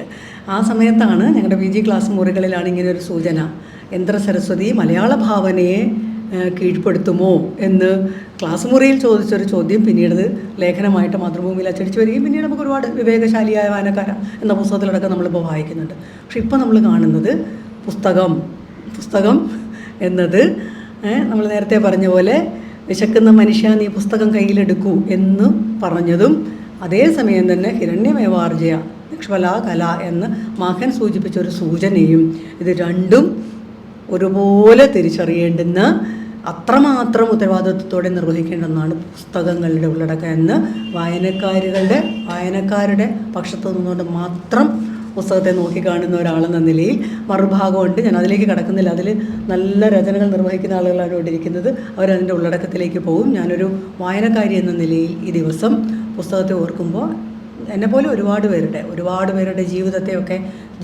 ജീവിതത്തിൻ്റെ കാഴ്ചപ്പാടിനെയൊക്കെ മാറ്റിമറിച്ചത് പുസ്തകങ്ങൾ തന്നെയാണെന്ന കാര്യത്തിൽ മറ്റൊരുപാട് സാഹചര്യങ്ങളുണ്ട്. ഇഷ്ടമുള്ള പുസ്തകം വായിക്കാനുള്ള സാഹചര്യം ഉണ്ടാക്കി തന്ന പേരൻസാണ് ഒന്നാമത്തെ കാര്യം. ഇഷ്ടമുള്ള പുസ്തകങ്ങൾ, പാഠപുസ്തകങ്ങൾക്കപ്പുറത്തേക്ക് വായനയുടെ വലിയൊരു ലോകം തുറന്നിട്ട് തന്ന്. പിന്നെ ഒരു കാര്യമുള്ളത്, ഞാൻ ആദ്യം വായിക്കാനാണ് പഠിച്ചത്, ഞാൻ എഴുതാനല്ല പഠിച്ചത്. ഞാൻ എഴുത്ത് പിന്നീട് മാത്രം ഒരു 3-3.5 വയസ്സിന് ശേഷം മാത്രമാണ് എനിക്ക് എഴുതാൻ കഴിഞ്ഞിട്ടുള്ളത്. അതിന് മുമ്പ് തന്നെ അക്ഷരങ്ങൾ വായിക്കേണ്ടി വന്നു എന്നുള്ളതാണ്. വായിക്കാനൊരു അവസരം കിട്ടി. എന്നാൽ കാഴ്ച പരിമിതിയുള്ള അല്ലെങ്കിൽ പുസ്തകം ഒരാൾക്ക് ഡെയിലി ഒരാൾക്ക് പത്രങ്ങൾ വായിച്ചു കൊടുക്കേണ്ടി വന്നു. വീട്ടിലെ മുതിർന്ന ഒരാൾക്ക്, അമ്മാവനായിട്ടുള്ള ഒരാൾക്ക് പത്രങ്ങൾ വായിച്ചു കൊടുത്തുകൊണ്ടാണ് ഞാൻ ആദ്യം വായനയാണ് പഠിച്ചത്. അതൊരു ടിപ്പിക്കൽ കേസാണ്. വായിക്കാൻ പഠിച്ചതുകൊണ്ട് പിന്നീട് എഴുതാൻ വലിയ ക്ലേശപ്പെട്ടു എന്നുള്ളതാണ്. അക്ഷരങ്ങൾ അറിയാം, പക്ഷേ അത് കയ്യിൽ വഴങ്ങാത്ത ഒരു അവസ്ഥ ഒരു 3-3.5-4 വയസ്സ് വരെ അത് നല്ല ക്ലേശിച്ച് പഠിച്ചതുകൊണ്ട് അക്ഷരത്തെറ്റുകൂടാതെ എഴുതാനും പഠിച്ചു എന്നുള്ളതാണ്. പുസ്തകം അങ്ങനെ തരുന്നത് സംഭരിച്ചു വച്ചിരിക്കുന്ന മഹാ അറിവുകൾ മനുഷ്യരിലേക്ക് കലാകാലങ്ങളിൽ പകർന്നുകൊണ്ട് പുസ്തകങ്ങളൊന്നും ഇല്ലാതാകില്ല. ഇനി ഏത് ആധുനിക സാങ്കേതികവിദ്യ വരുമ്പോഴും മനുഷ്യരെ അക്ഷരങ്ങൾക്കിടയിൽ 2 അക്ഷരങ്ങൾ കൂടി ചേരുമ്പോൾ 3ാമത് അക്ഷരമല്ല ഒരു നക്ഷത്രം രൂപപ്പെടുന്നു എന്ന് പറയുന്നത് വെറുതെ അല്ല. അത് അക്ഷരങ്ങൾക്കപ്പുറത്തേക്ക്, അക്ഷരങ്ങൾ തരുന്ന നാശമില്ലാത്ത ഒന്നിൻ്റെ അപ്പുറത്തേക്ക് നമ്മളെയൊക്കെ കൊണ്ടുപോകുന്നു എന്നുള്ളതാണ്. എന്നാൽ പുസ്തകം എല്ലാവർക്കും വായിക്കാനാകാത്ത, പുസ്തകം കൈകൊണ്ട് തൊടാനാകാത്ത ഒരു കേരളവും പണ്ടുണ്ടായിരുന്നു എന്ന് പി. വത്സലയുടെ ചാവേർ എന്ന നോവൽ, ഈ ആധുനിക കാലത്ത് എഴുതിയ പി. വത്സലയുടെ ചാവേർ എന്ന നോവൽ നമ്മളെ വായിക്കുന്നത് നമ്മളെ ഓർമ്മപ്പെടുത്തും. വയനാടൻ ചില പ്രദേശങ്ങളിൽ പുസ്തകം കൈകൊണ്ട് തൊടാൻ അവകാശമില്ലാത്ത മനുഷ്യർക്ക് പുസ്തകം എത്തിച്ചു കൊടുക്കാൻ ചന്തയിൽ എത്തുന്ന സാധനങ്ങൾ, അങ്ങാടിയിലെത്തുന്ന സാധനങ്ങൾ അങ്ങോട്ടും കൊണ്ടുപോവുകയും ചെയ്യുന്ന വലിയ കുട്ടയ്ക്കകത്ത് അടയ്ക്കയ്ക്കും തേങ്ങയ്ക്കും അടിയിൽ പുസ്തകം വെച്ച് വരികയും ചെയ്തിരുന്നൊരു കാലത്തെക്കുറിച്ച് പി. വത്സല അവരുടെ അനുഭവത്തിൻ്റെ പരിസരത്തിൽ നിന്ന് എഴുതിയ ചാവേർ എന്ന നോവലിൽ നമ്മുടെ മുമ്പിൽ നിൽക്കുന്നു എന്നുകൂടി നമ്മൾ കാണണം. ഇപ്പോൾ നമുക്കൊക്കെ ഏത് പുസ്തകവും, ലോകത്ത് എവിടെ ഇറങ്ങുന്ന പുസ്തകവും കയ്യെത്തിപ്പിടിച്ച് വായിക്കാവുന്ന, കയ്യിലെടുത്തും അല്ലാതെയും വായിക്കാവുന്ന ഈ വായനയുടെ വലിയ ലോകം പുസ്തകങ്ങളുടെ ലോകത്ത് തുറന്നിട്ടിരുന്നുണ്ട്. വലിയൊരു കമ്പോളമാണ്, അതിലേക്ക് ഞാൻ കടക്കുന്നില്ല. അത് വേറൊരു വലിയ വിപണിയാണ്. ആ വിപണിയും ഒക്കെ നിൽക്കുകയാണ്. ഇങ്ങനെയുള്ള വിപണിയൊക്കെ കീഴ്പ്പെടുത്തിയാലും നമ്മൾ വേണ്ട പുസ്തകങ്ങൾ വേണ്ടിടത്ത് നിന്ന് കണ്ടെത്തുകയും നമ്മളെ തന്നെ തിരുത്താൻ, നമ്മളെ തന്നെ പരിവർത്തിപ്പിക്കാൻ, മനുഷ്യരെ നേരത്തെ പറഞ്ഞ പോലെ ഒരു വേർതിരിവുകളും ഇല്ലാതെ, ഒരു തരം മാറ്റി നിർത്തലും ഇല്ലാതെ മനുഷ്യരെ ഒന്നിപ്പിച്ച് നിർത്തുന്ന അപൂർവമായ ഒരു വസ്തു എന്നല്ല അതിനെ വിളിക്കേണ്ടത്, അത്തരം ഒരു മാതൃകയാണ്. മറ്റു ചില മാതൃകകൾ നമുക്കുണ്ട്, നമ്മളെ ഒന്നിച്ച് നിർത്തുന്ന, ഒരു വേർതിരിക്കലും ഇല്ലാതെ അങ്ങനെ ഒന്നിച്ച് നിർത്താൻ പ്രേരിപ്പിക്കുന്ന ഘടകമാണ് പുസ്തകം എന്ന് പറഞ്ഞുകൊണ്ട് നമ്മളെല്ലാവരും ചേർന്ന് ഈ പരിപാടി അങ്ങനെ വീണ് കിട്ടിയ ഒരു സന്ദർഭം എന്ന നിലയിൽ അതിൻ്റെ സന്തോഷവും പങ്കുവെച്ചുകൊണ്ട് നമ്മളെല്ലാവരും ചേർന്ന് ഈ കൂട്ടായ്മ ഉദ്ഘാടനം ചെയ്തതായിട്ട് അറിയിക്കുന്നു. ഇപ്പോൾ വായനയ്ക്കൊരു ശാസ്ത്രീയ മേഖല തുറന്നു വരുന്നതാണ്. ഇപ്പോഴത്തെ പുതിയ പഠനമനുസരിച്ചിട്ട് ഇപ്പം നമ്മളിൽ അധികം പേരും, വിദ്യാർത്ഥികൾ ഉൾപ്പെടെയുള്ളവരെല്ലാവരും ഇലക്ട്രോണിക്സ് മീഡിയ, പ്രത്യേകിച്ച് സോഷ്യൽ മീഡിയ കണ്ട് ചിലപ്പോൾ അതിലെ ഹാസ്യാത്മക പരിപാടികളൊക്കെ കാണുന്നവരായിരിക്കും 12 മണി വരെ. പിന്നീട് അവർക്ക് പലർക്കും ഉറക്കമില്ല. അങ്ങനെ നമ്മുടെ സൈക്കോളജിസ്റ്റുകളുടെ അടുത്തെത്തുന്ന സമയത്ത് ഇപ്പോൾ പൊതുവായി പറയുന്നത്, നിങ്ങൾക്ക് നല്ല ഉറക്കം ഉണ്ടാകണമെങ്കിൽ ഏതെങ്കിലും ടൈപ്പിലുള്ള ഒരു പുസ്തകം വായിക്കണമെന്നാണ്. അപ്പോൾ അങ്ങനെ പല ആൾക്കാരെയും ശാസ്ത്രീയമായി പുസ്തകത്തിലേക്ക് നമ്മുടെ കൗൺസിലേഴ്സൊക്കെ തന്നെ തിരിച്ചു വിടുന്നുണ്ട്. പലർക്കും നല്ല റിസൾട്ടാണ്. നന്നായി പുസ്തകം വായിച്ച് അല്ലെങ്കിൽ അതിൽ കോൺസെൻട്രേറ്റ് ചെയ്യുന്നവർക്ക് നന്നായി ഉറങ്ങാൻ സാധിക്കുന്നു. അപ്പോൾ ഈ ഉറക്കമാണല്ലോ നമ്മുടെ ജീവിതത്തിൻ്റെ ഏറ്റവും പ്രധാനം. ഉറക്കമില്ലായ്മ ഒരു വലിയ പ്രശ്നവുമാണ്. അപ്പോൾ എന്തായാലും ശരി, പുസ്തക വായന എക്കാലത്തും നിലനിൽക്കട്ടെ. ഈ ചടങ്ങിൽ വളരെ സമഗ്രമായ രീതിയിൽ, വളരെ കുറഞ്ഞ വാക്കുകൾ കൊണ്ട് വളരെ നല്ല രീതിയിൽ ഈ വായനയെ, പുസ്തക ദിനത്തെ ധന്യമാക്കിയ ടീച്ചർക്ക് നന്ദി അറിയിക്കുന്നു. അതുപോലെ തന്നെ നമ്മുടെ ഈ ചടങ്ങുകളിൽ മലയാളം ന്യൂസ് നെറ്റ്വർക്ക് എല്ലാ മാസവും ഒന്നിലധികം പരിപാടികൾ സംഘടിപ്പിക്കാറുണ്ട്. വ്യത്യസ്ത മേഖലകളിൽ സമൂഹത്തിൽ എഴുത്തുകാരുണ്ട്, സാമൂഹിക പ്രവർത്തകരുണ്ട്. അത്തരത്തിലുള്ള ആൾക്കാരെ ആദരിക്കുന്നതിന് വേണ്ടി കൂടെയാണ് നമ്മുടെ പല കൂട്ടായ്മകളും വേദിയൊരുക്കിയിട്ടുള്ളത്. ഈ കൂട്ടായ്മയിലും നമുക്ക് നമ്മുടെ നാട്ടിൽ നിന്ന് ചെറുതും വലുതുമായിട്ടുള്ള കാര്യങ്ങൾ മഹത്തായി ചെയ്യുന്നവരുണ്ട്. അവരെ കൂടെ ആദരിക്കാൻ ഈ അവസരം നമുക്ക് കൈവന്നിരിക്കുകയാണ്. അപ്പോൾ ഞാൻ ആദ്യമായിട്ട് ക്ഷണിക്കുന്നത് ശ്രീമതി ഷീജ വേണുഗോപാൽ. ഷീജ പൊതുപ്രവർത്തക, സാമൂഹ്യ രംഗത്ത് സജീവമാണ്. അശരണർക്കും അഗതികൾക്കുമായി അമ്മ ഹോം കെയർ എന്ന സ്ഥാപനം നടത്തി വരുന്നു. തിരുവനന്തപുരത്ത് പ്രശസ്തമായ നിലയിൽ പ്രവർത്തിക്കുന്ന അമ്മ ഹോം കെയറിൻ്റെ അതിൻ്റെ ജീവനാഡിയാണ്. വാർദ്ധക്യത്തിൽ ഒറ്റപ്പെട്ടു പോകുന്നവർക്ക് തണലായി പ്രവർത്തിക്കുന്ന ഈ സംഘടനയുടെ നടത്തിപ്പുകാരിയെ ഈ വേദി ആദരവ് നൽകുകയാണ്.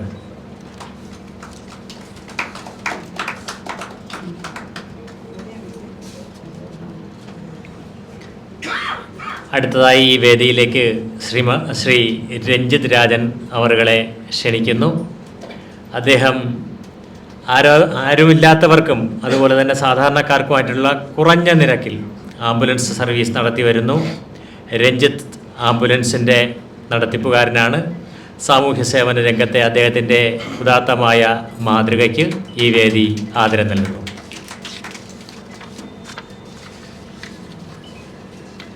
ഈ വേദിയിൽ അടുത്ത് ശ്രീ അനീഷ് അവറുകളെ ആദരിക്കുകയാണ്. ആധ്യാത്മിക പണ്ഡിതൻ, ജ്യോതിഷ ഗവേഷകൻ തുടങ്ങിയ മേഖലകളിൽ അദ്ദേഹം പ്രശസ്തനാണ്. നിരവധി പുരസ്കാരങ്ങൾ ഇതിനകം തന്നെ അദ്ദേഹത്തിന് ലഭിച്ചിട്ടുണ്ട്. ഗായകനും കലാകാരനുമാണ് ശ്രീ അനീഷ്. അങ്ങ് ഈ വേദിയുടെ ആദരം ഏറ്റുവാങ്ങുന്നു.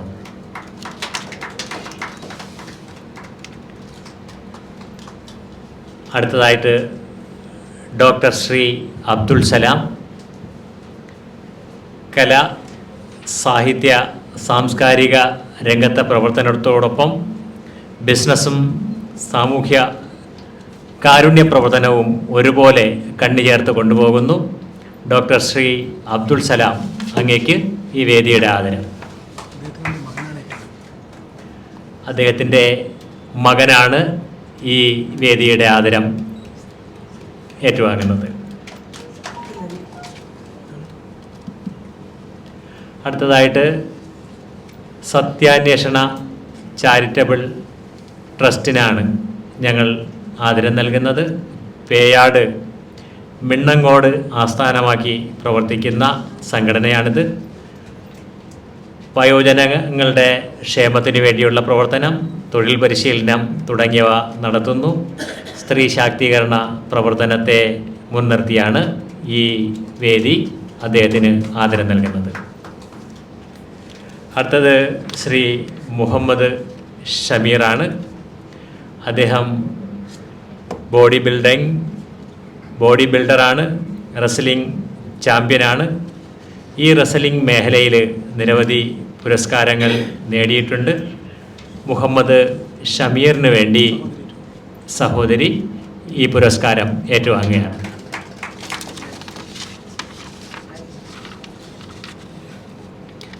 ഈ വേദിയിൽ തണൽമരം ഫൗണ്ടേഷൻ പരിസ്ഥിതി രംഗത്ത് നിരവധി സേവന പ്രവർത്തനങ്ങൾ ചെയ്യുന്നു. ശ്രീ മുസ്തഫ താനൂർ, അദ്ദേഹം അതിൻ്റെ ചെയർമാനാണ്, പൊതുപ്രവർത്തകനാണ്. അദ്ദേഹത്തെ ഈ വേദി ആദരിക്കുന്നു. നമ്മുടെ ഈ ചടങ്ങിൽ തിരുവനന്തപുരത്തെ വിദ്യാഭ്യാസ മേഖല വളരെ സുപരിചിതമാണ്. ശ്രീ ജ്യോതിഷ് ചന്ദ്രൻ അവർകൾ, അദ്ദേഹം ഈ ചടങ്ങിൻ്റെ അധ്യക്ഷനാണ്. ആയിരക്കണക്കിന് ശിഷ്യസമ്പത്തിൻ്റെ ഉടമയാണ്. വിദ്യാഭ്യാസ മേഖലയിലെ അദ്ദേഹത്തിൻ്റെ പ്രവർത്തനത്തെ ഞങ്ങൾ മാതൃകയായി കാണുന്നു. അങ്ങേക്ക് ഈ വേദി ആദരം നൽകുന്നു. ബ്രഹ്മശ്രീ ഡോക്ടർ ശ്രീരാജ് കൃഷ്ണൻകുട്ടി അഖിലതന്ത്ര പ്രചാരക് സഭ ചെയർമാനാണ്. ബ്രാഹ്മൺ സർവീസ് സൊസൈറ്റി സംസ്ഥാന ചെയർമാനാണ്. നിരവധി ക്ഷേത്രങ്ങളിലെ തന്ത്രിയും ജ്യോതിഷ പണ്ഡിതനുമാണ്. നാഷണലിസ്റ്റ് കേരള കോൺഗ്രസ് സംസ്ഥാന വൈസ് ചെയർമാനും മികച്ച കലാസംഘാടകനുമാണ്. ബ്രഹ്മശ്രീ ഡോക്ടർ ശ്രീരാജ കൃഷ്ണൻപോറ്റിയെ ആദരവ് സ്വീകരിക്കാനായിട്ട് ക്ഷണിക്കുന്നു. കലാ സാഹിത്യ സംഘടനയുടെ സംസ്ഥാന സെക്രട്ടറി, ചലച്ചിത്ര ഗാന രചയിതാവ്, അതുപോലെ തന്നെ ഡയറക്ടർ സ്കോൾ കേരള, അതിൻ്റെ എക്സിക്യൂട്ടീവ് ഡയറക്ടർ എന്നീ നിലകളിൽ പ്രവർത്തിക്കുന്നു. ഡോക്ടർ ജിനേഷ് കുമാർ, അങ്ങേക്ക് ഇവിടെ മുഖ്യപ്രഭാഷണത്തിനായി സ്വാഗതം. ശ്രീ ജ്യോതിഷ് ചന്ദ്രൻ, ഉദ്ഘാടക ഓലിന ടീച്ചർ, ഇവിടെ സംസാരിക്കുന്ന എഴുത്തുകാരൻ സുരേന്ദ്രൻ ചുനക്കര, നവനീത് ഉൾപ്പെടെയുള്ള പ്രിയ സുഹൃത്തുക്കളെ, മലയാളം ന്യൂസ് നെറ്റ്വർക്ക്സിൻ്റെ ഈ പുസ്തക ദിനാഘോഷ പരിപാടിയിലേക്ക് എന്നെ ക്ഷണിച്ചതിലുള്ള സന്തോഷം ആദ്യം തന്നെ അറിയിക്കട്ടെ. പുസ്തക ദിന ആഘോഷം ഇത് ലോകത്തെല്ലായിടത്തും കഴിഞ്ഞ 30 വർഷമായി നടന്നു വരികയാണ്. മലയാളികൾ ദിനാചരണങ്ങളിൽ ഒട്ടും പിന്നിലല്ല. ഗംഭീരമായി തന്നെ ആചരിക്കും, അത് കഴിഞ്ഞ് അത് മറക്കുകയും ചെയ്യും. ഒരു കാർട്ടൂണുണ്ട്, ഒരു അച്ഛൻ, ഒരു രക്ഷിതാവ് മരം നടാൻ പോവുകയാണ്, മരവും എടുത്ത് വരികയാണ്. അപ്പോൾ മോൻ പറയുന്നു, അച്ഛാ ഇന്നല്ല മരം നടേണ്ട ദിവസം, ഇന്ന് വായനാ ദിനമാണ്, പരിസ്ഥിതി ദിനം കഴിഞ്ഞുപോയി. അപ്പോൾ അച്ഛൻ പറയുമോ, നീ പറഞ്ഞു തന്നായി, അല്ലെങ്കിൽ ഞാൻ ഇപ്പോൾ നട്ടേനെ എന്ന് പറഞ്ഞാൽ മരം നടേണ്ട ദിവസം മാത്രമേ മരം നടാൻ പാടുള്ളൂ. അതിൻ്റെ ഏറ്റവും നല്ല ഉദാഹരണമാണ് എഴുത്തിനിരുത്തൽ മഹോത്സവം. ഗംഭീര ചടങ്ങാണ്. ചെറിയ കുട്ടികളെ വിളിച്ച് നാവിൽ ഹരിശ്രീ എന്നൊക്കെ നല്ല മലയാളത്തിലൊക്കെ എഴുതിച്ചിട്ട് പിന്നെ ഇംഗ്ലീഷ് മീഡിയത്തിലാണ് കൊണ്ട് ചേർക്കുക. ഇങ്ങനെ ഇരട്ടത്താപ്പിൻ്റെ ആശാന്മാർ കൂടിയാണ് പൊതുവെ നല്ലൊരു ശതമാനം മലയാളികളും. ഏതായാലും നിങ്ങൾ വളരെ ആത്മാർത്ഥതയോടെ ഒരു പുസ്തക ദിനാഘോഷം നടത്തി എന്നുള്ളത് സന്തോഷകരമാണ്. പുസ്തക ദിനത്തിൻ്റെ പ്രാധാന്യത്തെക്കുറിച്ച് ഉദ്ഘാടക പറഞ്ഞു കഴിഞ്ഞു. എന്താണ് പുസ്തകങ്ങളുടെ പ്രസക്തി എന്നും സൂചിപ്പിച്ചു. ലോകത്ത് മിക്കവാറും എല്ലാ വസ്തുക്കളും ഉണ്ടായിക്കഴിഞ്ഞ് അധികം വൈകും മുമ്പേ അതിൻ്റെ രൂപം മാറിയിട്ടുണ്ട്. കമ്പ്യൂട്ടർ, ആദ്യകാലത്ത് കമ്പ്യൂട്ടർ ഒരു വലിയ മുറിയിൽ വെക്കാൻ മാത്രം വലിപ്പമുള്ളതായിരുന്നു. പക്ഷേ ഇന്ന് കമ്പ്യൂട്ടർ എന്ന് പറയുന്നത് വളരെ ചെറുതായിട്ടുണ്ട്, നമ്മുടെ കയ്യിൽ ഒതുങ്ങുന്ന അത്രയും ചെറുതായിട്ടുണ്ട്. എല്ലാ വസ്തുക്കളുടെയും രൂപം മാറിയിട്ടുണ്ട്. പക്ഷേ കഴിഞ്ഞ 1455 മുതൽ ഇങ്ങോട്ട് എന്ന് പറയാം, ഇത്രയും നൂറ്റാണ്ടുകളായി നമ്മുടെ പുസ്തകത്തിൻ്റെ അടിസ്ഥാനപരമായ രൂപത്തിൽ മാറ്റം വന്നിട്ടില്ല. അതാണ് പുസ്തകങ്ങളുടെ കാലത്തെ അതിജീവിക്കുന്ന ഒരു സവിശേഷത. ആദ്യത്തെ പുസ്തകം എന്നറിയപ്പെടുന്ന ഡയമണ്ട് സൂത്ര, അത് 800-900 വർഷങ്ങൾക്ക് മുമ്പ് എഴുതിയതാണ്, അച്ചടിച്ചതാണ്, ചൈനയിലാണ്. അതിന് 5 മീറ്റർ നീളമുണ്ടായിരുന്നു. അക്കാലത്ത് പുസ്തകങ്ങൾ സ്ക്രോൾ രൂപത്തിലായിരുന്നു, ചുരുളുകളായിട്ടാണത് ഇങ്ങനെ വായിക്കേണ്ടത്. ഈ സ്ക്രോൾ രൂപം മാറിയിട്ട് കോഡെക്സ് എന്ന് പറയുന്ന രൂപം വരുന്നത് നമ്മുടെ ഗുട്ടൻബർഗിൻ്റെ കാലത്തോടു കൂടിയാണ്. അദ്ദേഹത്തിൻ്റെ അച്ചടി യന്ത്രം 1455 ആദ്യത്തെ ബൈബിൾ അച്ചടിക്കുന്നു. പിന്നെ ഇന്ന് കാണുന്ന തരത്തിലുള്ള പേജുകൾ അത് തുന്നിക്കെട്ടിയിട്ടുള്ള ഈ കൊഡെക്സ് എന്ന് പറയുന്ന രൂപത്തിലേക്ക് വരുന്നു. ആദ്യം ഇറങ്ങിയ പുസ്തകം മുതൽ ഈ 2025 ഇറങ്ങുന്ന പുസ്തകം വരെ നോക്കിയാൽ അടിസ്ഥാനപരമായി പുസ്തകത്തിൻ്റെ വലിപ്പത്തിനോ രൂപത്തിനോ അതിലെ വരികളുടെ അളവിനോ വലിയ വ്യത്യാസം വന്നിട്ടില്ല. 2-3 തരത്തിലുള്ള പുസ്തകങ്ങളാണ് പൊതുവെ ഇറങ്ങുന്നത് വലിപ്പത്തിൽ. ഇതൊരു വലിയ അത്ഭുതമാണ്. അതുകൊണ്ട് പുസ്തകം എന്ന് പറയുന്നത് എങ്ങനെയാണ് കാലത്തെ മറികടന്നുകൊണ്ട് അതിൻ്റെ തനിമ നിലനിർത്തുന്നത് എന്ന് നമുക്ക് ആലോചിക്കാവുന്ന വിഷയമാണ്. പുസ്തകം, വായന എന്നതൊക്കെ ഏറ്റവും സജീവമായ ഒരു കാലം നവോത്ഥാന കാലമാണ്. യൂറോപ്യൻ നവോത്ഥാനത്തെക്കുറിച്ച് എഴുതി എല്ലാവരും പറഞ്ഞൊരു കാര്യമുണ്ട്. അക്കാലത്ത് 14, 15, 16 നൂറ്റാണ്ടുകളിൽ ഇറ്റലിയിൽ പ്രത്യേകിച്ച് ആരെങ്കിലും ഒരു പുസ്തകപ്പെട്ടിയുമായി ആ നാട്ടിലേക്ക് വരികയാണെങ്കിൽ മഹായുദ്ധം ജയിച്ചു വരുന്ന രാജാവിന് നൽകുന്നത് പോലുള്ള സ്വീകരണമാണ് ആളുകൾ നൽകിയിരുന്നത്. ആൾക്കാരൊക്കെ തടിച്ചുകൂടി സ്വീകരണം കൊടുക്കുന്ന ഒരു സാഹചര്യം എന്ന് പറഞ്ഞാൽ അക്ഷരങ്ങളെ വിലമതിച്ച കാലം, പുസ്തകങ്ങളെ വിലമതിച്ച കാലം, അത് നവോത്ഥാന കാലമാണ്. അവിടെ നിന്നാണ് നമ്മൾ കുതിപ്പ് ആരംഭിക്കുന്നത്. എന്നിട്ട് ഇന്ന് വരെ നമ്മൾ നേടിയ ഈ നേട്ടങ്ങളുടെ എല്ലാം പിന്നിൽ പുസ്തകങ്ങളുണ്ട്, അതിലൂടെയുള്ള അറിവുണ്ട്, യാതൊരു സംശയവുമില്ല. എന്നാൽ പിൽക്കാലത്ത് എന്താണ് സംഭവിക്കുന്നത്? എന്താണ് പഴയ കാലവും പുതിയ കാലവും തമ്മിലുള്ള വ്യത്യാസം? VT ഭട്ടതിരിപ്പാട് അദ്ദേഹത്തിൻ്റെ കണ്ണീരും കിനാവ് എന്ന ആത്മകഥയിൽ താൻ ആദ്യമായി വായിച്ചതിനെ കുറിച്ച് പറയുന്നുണ്ടല്ലോ. ഷൊർണൂരിനടുത്ത മുണ്ടമുക ശാസ്താംകാവിൽ ശാന്തിക്കാരനായിരിക്കെ 17-ാമത്തെ വയസ്സിൽ ആദ്യമായി അദ്ദേഹം അക്ഷരം പഠിക്കുന്നു, വായിക്കുന്നു. അത് അദ്ദേഹം പറയുന്നുണ്ട്, ഞാൻ ഈ വൈകുന്നേരം ആലിൻചോട്ടിലിരിക്കുമ്പോൾ ഒരു കൊച്ചു പെൺകുട്ടി വന്ന് ഈ നോട്ട്ബുക്ക് നീട്ടിക്കാട്ടിയിട്ട് ഈ കണക്കൊന്ന് പറഞ്ഞു തരാമോ എന്ന് ചോദിക്കുകയാണ്. അപ്പോൾ ഇയാൾക്ക് കണക്കും അറിയില്ല, മലയാളം അറിയില്ല, കാരണം പഠിച്ചിട്ടില്ല. ഈ വേദങ്ങളും സംസ്കൃത ശ്ലോകങ്ങളും മാത്രമേ പഠിച്ചിട്ടുള്ളൂ, അതിൻ്റെ അർത്ഥവും അറിയില്ല, അക്ഷരമൊന്നും പഠിച്ചിട്ടില്ല. അന്ന് അദ്ദേഹം തീരുമാനിക്കുകയാണ്, എനിക്ക് വായിക്കണം, എനിക്ക് പഠിക്കണം. അങ്ങനെ ആ കൊച്ചു പെൺകുട്ടിയിൽ നിന്ന് അക്ഷരങ്ങൾ പഠിച്ച VT ഭട്ടതിരിപ്പാട് ആദ്യമായി വായിക്കുന്നത് ഒരു പത്രക്കടലാസാണ്. ക്ഷേത്രത്തിൽ നിവേദ്യത്തിന് പായസമുണ്ടാക്കാൻ പൊതിഞ്ഞുകൊണ്ടുവന്ന, വെല്ലം പൊതിഞ്ഞുകൊണ്ടുവന്ന, ശർക്കര പൊതിഞ്ഞുകൊണ്ടുവന്ന ഒരു പഴയ പത്രക്കടലാസ് നിലത്ത് വീണ് കിടക്കുന്നത് കാണുന്നു. അദ്ദേഹം അത് എടുക്കുന്നു. അതിലൊരു മൃഗത്തിൻ്റെ ചിത്രം കാണുന്നു. അതൊരു മാനിൻ്റെ ചിത്രമായിരുന്നു. അതിൻ്റെ അടിയിൽ എന്തോ എഴുതിയിരുന്നു. അത് മാൻമാർക്ക് കുടയുടെ പരസ്യമാണ്. ആദ്യമായി ഞാൻ വായിച്ചത് മാൻമാർക്ക് കുട എന്നാണ്. അതിൻ്റെ സന്തോഷത്തിൽ ആ രാത്രി മുഴുവൻ ഞാൻ ആ ക്ഷേത്രത്തിനകത്ത് മാൻമാർക്ക് കൂടാ എന്ന് പറഞ്ഞ് തുള്ളിച്ചാടിക്കൊണ്ടിരുന്നു എന്ന് VT എഴുതിയിട്ടുണ്ട്. എന്താണ് VTയുടെ കാലവും നമ്മുടെ കാലവും തമ്മിലുള്ള വ്യത്യാസം എന്ന് വെച്ചാൽ, അന്ന് വായിക്കാൻ പത്രങ്ങൾ കുറവായിരുന്നു, പുസ്തകങ്ങൾ കുറവായിരുന്നു, ഉൽപ്പന്നങ്ങൾ മൊത്തത്തിൽ കുറവായിരുന്നു.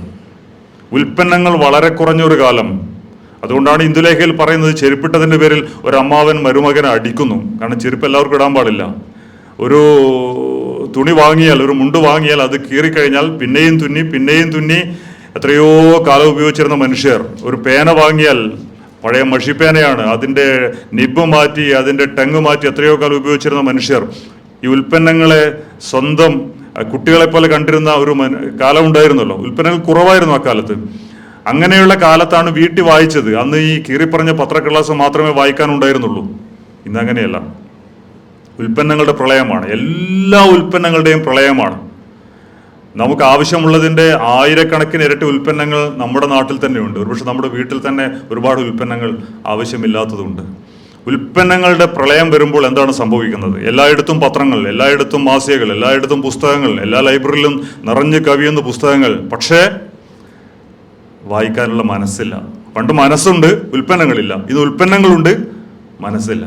ഈ മനസ്സിൻ്റെ നഷ്ടമാണ് ഏറ്റവും വലിയ പ്രശ്നം. ഏറ്റവും വലിയ സാംസ്കാരിക പ്രശ്നം അത് തന്നെയാണ്. മനസ്സിന് ആരോഗ്യമുണ്ടാവുന്നില്ല, മനസ്സ് നഷ്ടപ്പെട്ടുകൊണ്ടിരിക്കുന്നു. അപ്പം ശരീരത്തിനെന്ന പോലെ മനസ്സിന് ആരോഗ്യം വേണം. അതുകൊണ്ടാണ് മനസ്സിൻ്റെ ഭക്ഷണമാണ് വായന, പുസ്തകങ്ങൾ എന്ന് പറയുന്നത്. അങ്ങനെ വായന കുറഞ്ഞു വന്നാൽ നമുക്ക് കാശ് കൂടുമായിരിക്കും ചിലപ്പം. കാരണം മറ്റു രീതിയിൽ കാശുണ്ടാക്കാൻ പറ്റും. ഇന്ന് ആനന്ദം കണ്ടെത്താനുള്ള വഴി വായന മാത്രമല്ല, ഒരുപാട് വഴികളുണ്ട്. പക്ഷേ അടിസ്ഥാനപരമായി സംഭവിക്കുന്നത് മാനസിക ആരോഗ്യമില്ലാത്ത മനുഷ്യരുണ്ടാവുന്നു. മനുഷ്യത്വം എന്നത് കുറഞ്ഞു വരുന്നു, ഹിംസ കൂടി വരുന്നു, ചിന്ത കുറയുന്നു, ഭാവന കുറയുന്നു, മനുഷ്യൻ മൃഗമായി തീരും. അപ്പം മനുഷ്യനെ മനുഷ്യനാക്കി തീർക്കുന്നതിൽ പുസ്തകങ്ങൾ വഹിച്ച, വായന വഹിച്ച പങ്ക് അത് തീർച്ചയായും പലരും ആലോചിക്കുന്നില്ല. വായിക്കുന്നത് ഒരു അധ്വാനമായി കണക്കാക്കുന്നു, അതൊരു ഭാരമായി കണക്കാക്കുന്നു.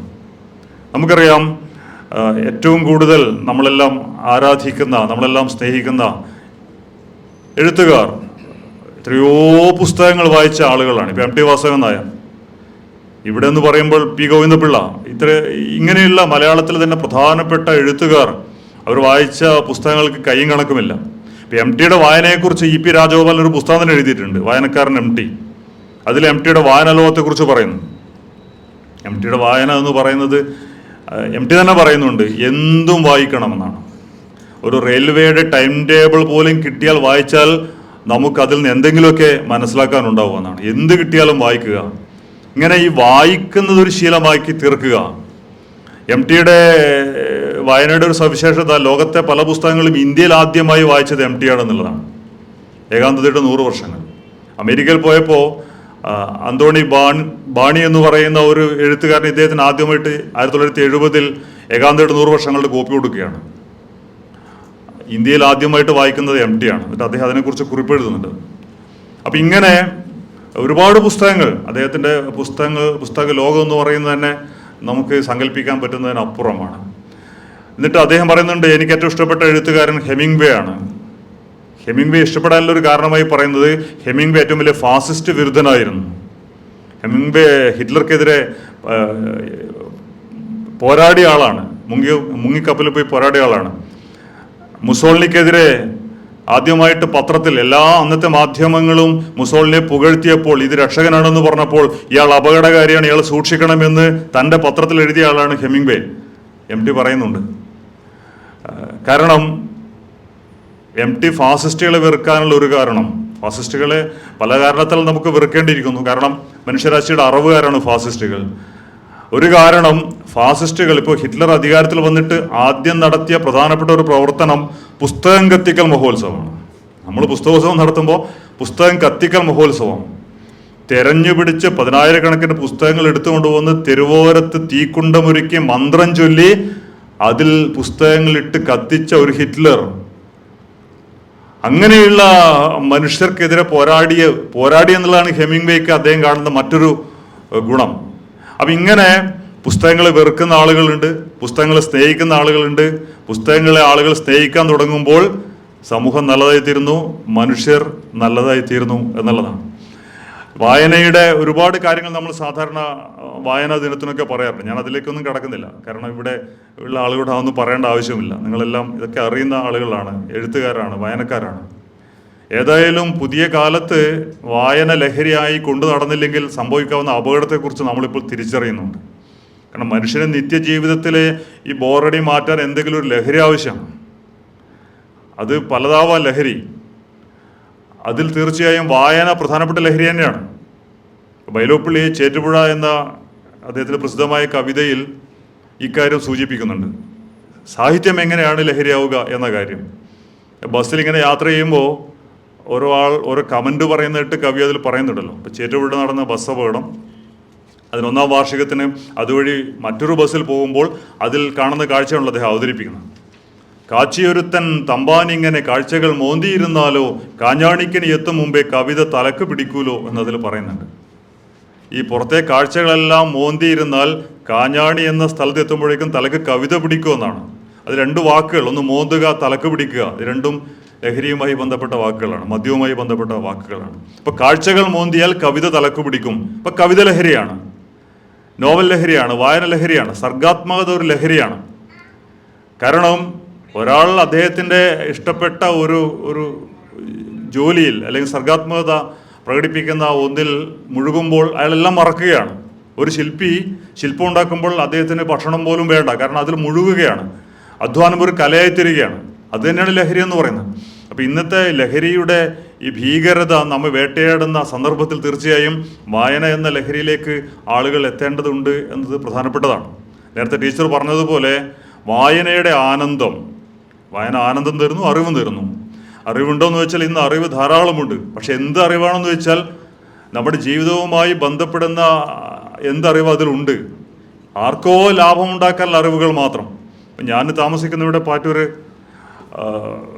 EMS ഫ്ലാറ്റിലാണ്, അവിടെ ഹൗസിംഗ് ബോർഡ് ഫ്ലാറ്റിലാണ്. ഞങ്ങളുടെ തൊട്ടടുത്തൊരു ഫ്ലാറ്റിൽ IAS പഠിക്കുന്ന കുറച്ച് കുട്ടികൾ താമസിക്കുന്നുണ്ട്. ഇവരുടെ വൈകുന്നേരത്തെ പ്രധാനപ്പെട്ട കലാപരിപാടി പ്ലാസ്റ്റിക് കത്തിക്കലാണ്. ഈ പ്ലാസ്റ്റിക് കത്തിച്ചാൽ ഡയോക്സിൻ ഉണ്ടാവുമെന്നും അത് ഏറ്റവും മാരകമായ വിഷമാണ് എന്നും അത് ക്യാൻസർ ഉണ്ടാക്കുമെന്നും IAS പഠിക്കുന്ന കുട്ടികൾക്ക് അറിയില്ല. പിന്നെ എന്തറിവാണുള്ളത്? നമ്മുടെ ജീവിതവുമായി ഏറ്റവും ബന്ധപ്പെടുന്ന നമ്മുടെ ശരീരത്തെക്കുറിച്ച്, നമ്മുടെ ആരോഗ്യത്തെക്കുറിച്ച് ഒന്നും അറിയില്ല. അതുകൊണ്ടാണ് മലയാളികളുടെ ജീവിതശൈലി രോഗം ഇങ്ങനെ കൂടി വരുന്നത്. 25-ാമത്തെ വയസ്സിൽ ഹാർട്ട് അറ്റാക്ക് വരുന്ന സ്ഥലമായിട്ട് ഇപ്പം കേരളം മാറിയിരിക്കുന്നു. നമ്മുടെ ജീവിതശൈലികളൊക്കെ അങ്ങനെ മാറുകയാണ്. കാരണം വെയിൽ കൊള്ളുന്നില്ല, വിറ്റാമിൻ D കിട്ടുന്നില്ല, ആളുകൾ പെട്ടെന്ന് കുഴഞ്ഞു വീണ് മരിക്കുന്നു. വിറ്റാമിൻ D ഇല്ലെങ്കിൽ കാൽസ്യം ആഗിരണം ചെയ്യാൻ പ്രശ്നമാണ്. എല്ലാ രോഗത്തിൻ്റെയും പ്രധാനപ്പെട്ട ഒരു കാരണമായി വിറ്റാമിൻ D യുടെ കുറവ് അനുഭവപ്പെടുന്നു. എന്നിട്ടും വെയിൽ കൊള്ളാൻ പോകുന്നില്ല. അപ്പം ഇങ്ങനെയൊക്കെയുള്ള ഒരുപാട് അറിവില്ലായ്മ നമുക്കുണ്ടാവുന്നതിൻ്റെ ഒരു കാരണം അത്തരം സംഗതികളൊന്നും വായിക്കുന്നില്ല എന്നുള്ളത് തന്നെയാണ്. വായനയെക്കുറിച്ച് MT പറഞ്ഞ മറ്റൊരു കാര്യമുണ്ട്. പുസ്തക വായന മാത്രമല്ല വായന. തീർച്ചയായും പുസ്തക വായന പ്രധാനപ്പെട്ടതാണ്. പുസ്തകമൊക്കെ ഉണ്ടാവുന്നതിന് മുമ്പ് ഈ മനുഷ്യർ ഒരുപാട് കാര്യങ്ങൾ വായിച്ചറിഞ്ഞിട്ടുണ്ട്. അതിനെയാണ് MT പ്രകൃതി വായന, ലോക വായന എന്ന് പറയുന്നത്. അദ്ദേഹം ഉദാഹരണം പറയുന്നുണ്ട്. എൻ്റെ നാട്ടിലെ സാധാരണ മനുഷ്യർക്ക് പ്രകൃതിയെ നന്നായി വായിച്ചെടുക്കാൻ പറ്റുമായിരുന്നു. കടലിൽ നിന്ന് ഒരു അല പുഴയിലേക്ക് കയറി വരുമ്പോൾ അതിൻ്റെ പിന്നിൽ ഏത് മത്സ്യക്കൂട്ടമാണ് ഉള്ളതെന്ന് തിരിച്ചറിയാൻ എൻ്റെ നാട്ടിലെ സാധാരണ മത്സ്യത്തൊഴിലാളികൾക്ക് സാധിച്ചിരുന്നു. അവർക്ക് പുഴയെ വായിക്കാൻ പറ്റുമായിരുന്നു, കടലിനെ വായിക്കാൻ പറ്റുമായിരുന്നു, മഴയെ വായിക്കാൻ പറ്റുമായിരുന്നു, വെയിലിനെ വായിക്കാൻ പറ്റുമായിരുന്നു. എങ്ങനെയാണ് ജൂൺ മാസത്തിൽ മഴ പെയ്യുന്നത്, എങ്ങനെയാണ് ജൂലൈയിൽ പെയ്യുന്നത്, അതിൻ്റെ അളവ് എങ്ങനെയാണ്, അതിൻ്റെ ചെരിവ് എങ്ങനെയാണ്, അതിൻ്റെ ആവൃത്തി എങ്ങനെയാണ് എന്നൊക്കെ മനസ്സിലാക്കാൻ, അതൊക്കെ വായിക്കാൻ കഴിവുണ്ടായിരുന്ന മനുഷ്യരുടെ സ്ഥാനത്ത് ഇപ്പോൾ ആളുകൾക്കൊന്നും അറിയില്ല. ചൂട് കൂടിക്കൂടി വരുന്നു. മഴക്കാലത്ത് പ്രളയം, അത് കഴിഞ്ഞാൽ സൂര്യാഘാതം, എത്രയോ ആളുകൾ വെയിലുകൊണ്ട് മരിക്കുന്നു. ഈ ചൂട് കൂടിക്കൂടി വരുമ്പോഴും നമ്മുടെ പങ്ക് എന്താണ് അതിൽ എന്ന കാര്യം ആളുകൾ ചിന്തിക്കുന്നില്ല. അതേതോ ആഗോളതാപനം എന്ന് പറഞ്ഞ് നമ്മൾ അവസാനിപ്പിക്കുകയാണ്. മറിച്ച് എങ്ങനെയാണ് നമുക്ക് പ്രാദേശികമായി കൂടുതൽ പച്ചപ്പുണ്ടാക്കി ഇതിനെ ചെറുക്കുക എന്ന് ചിന്തിക്കുന്നേയില്ല. കാരണം നേരത്തെ ടീച്ചർ പറഞ്ഞതുപോലെ നമ്മളൊക്കെ ജീവിക്കുന്ന ലോകം ഡിസൈൻ ചെയ്യുന്ന വലിയ മുതലാളിമാർ, കച്ചവട താല്പര്യം മാത്രമുള്ള ആളുകൾ പറയുന്നു എല്ലാ പ്രശ്നത്തിനും പരിഹാരം ഉൽപ്പന്നങ്ങളാണ്. ചൂട് കൂടിയാൽ AC വാങ്ങിയാൽ മതി, ഫാൻ വാങ്ങിയാൽ മതി, ഓക്സിജൻ ഇല്ലെങ്കിൽ ഓക്സിജൻ പാർലർ തുടങ്ങിയാൽ മതി. അപ്പോൾ എല്ലാറ്റിൻ്റെയും പരിഹാരം നമ്മൾ അതിനെക്കുറിച്ച് അറിവുണ്ടാക്കി കൂട്ടായി ആലോചിച്ച് നടത്തേണ്ടതല്ല, മറിച്ച് ഒരു ഉൽപ്പന്നം വാങ്ങിയാൽ തീരുമെന്ന് പറയുന്ന ഒരു സ്ഥലത്തേക്ക് ആളുകളൊക്കെ എത്തുകയാണ്. അതുകൊണ്ട് പൊതുകാര്യങ്ങളിൽ ആളുകൾക്ക് താല്പര്യം കുറയുന്നു, പൊതുകാര്യങ്ങളിൽ അറിവ് കുറയുന്നു, മനുഷ്യ ജീവിതവുമായി ബന്ധപ്പെട്ട കാര്യങ്ങളുടെ അറിവ് കുറയുന്നു. അനാവശ്യമായ അറിവാണെങ്കിൽ ധാരാളം ഉണ്ട് താനും. അപ്പോൾ ഇങ്ങനെയൊരു സന്ദർഭത്തിൽ തീർച്ചയായും MT പറഞ്ഞ പ്രകൃതി വായന പ്രധാനപ്പെട്ടതാണ്, ലോകവായന പ്രധാനപ്പെട്ടതാണ്, പുസ്തക വായന അതിലും പ്രധാനപ്പെട്ടതാണ്. നേരത്തെ സൂചിപ്പിച്ചതുപോലെ പുസ്തകം മനുഷ്യന് ആശ്വാസം തരുന്നു എന്ന് മാത്രമല്ല, ഒരുപാട് കാര്യങ്ങളിൽ നമ്മൾ മുന്നേറാൻ പ്രേരിപ്പിക്കും. അല്ല, പുസ്തകം വായനയിൽ തീർച്ചയായും നമ്മുടെ ശാരീരികവും മാനസികവുമായ ഒരു ഏകാഗ്രത ആവശ്യമാണ്. ഇപ്പോൾ നമ്മുടെ കുട്ടികൾക്ക് അങ്ങനെ ഒരു ഏകാഗ്രത ഇല്ല, കുറഞ്ഞു വരുന്നു. അവരെപ്പോഴും ചലിച്ചുകൊണ്ടിരിക്കുന്നു, അവരെപ്പോഴും തുള്ളിക്കൊണ്ടിരിക്കുന്നു. ഒരു സ്ഥലത്ത് സ്വസ്ഥമായി കുറച്ചു നേരം ഇരിക്കാൻ പറ്റുന്നില്ല. ഒരു 10 മിനിറ്റിലപ്പുറം ഒന്നും ഒരു ക്ലാസ് മുറിയിൽ ശ്രദ്ധിച്ചിരിക്കാൻ പോലും പറ്റാത്ത രീതിയിലേക്ക് അവരെ ആരൊക്കെ മാറ്റിക്കൊണ്ടിരിക്കുന്നു. ഞാൻ അവരെ കുറ്റം പറയുന്നില്ല, മറിച്ച് മറ്റൊരു സംസ്കാരം അവരെ മാറ്റിക്കൊണ്ടിരിക്കുകയാണ്. അതുകൊണ്ട് തീർച്ചയായും ഇന്നത്തെ കാലത്ത് വായിക്കാതിരിക്കാൻ പല കാരണങ്ങൾ ആളുകൾ പറയാറുണ്ട്. അതിലൊരു കാരണം സമയമില്ല എന്നുള്ളതാണ്. നമുക്കൊക്കെ തിരക്കുണ്ട്. പക്ഷെ ബെന്യാമിൻ അതിന് പറയുന്നൊരു മറുപടിയുണ്ട്. അദ്ദേഹത്തിൻ്റെ ഒറ്റമരത്തണൽ എന്ന ആ ലേഖന സമാഹാരത്തിൽ അദ്ദേഹം പറയുന്നു, ഞാൻ ഒരുപാട് തിരക്കുള്ള ആളാണ്, ഒരുപാട് യാത്ര ചെയ്യുന്നു, ഒരുപാട് എഴുതുന്നു, പക്ഷേ എന്നിട്ട് ഞാൻ കഴിഞ്ഞ വർഷം 52 പുസ്തകങ്ങൾ വായിച്ചു എന്നാണ്. എങ്ങനെയാണെന്ന് വെച്ചാൽ കൃത്യമായൊരു കണക്ക് പറയുന്നുണ്ട്.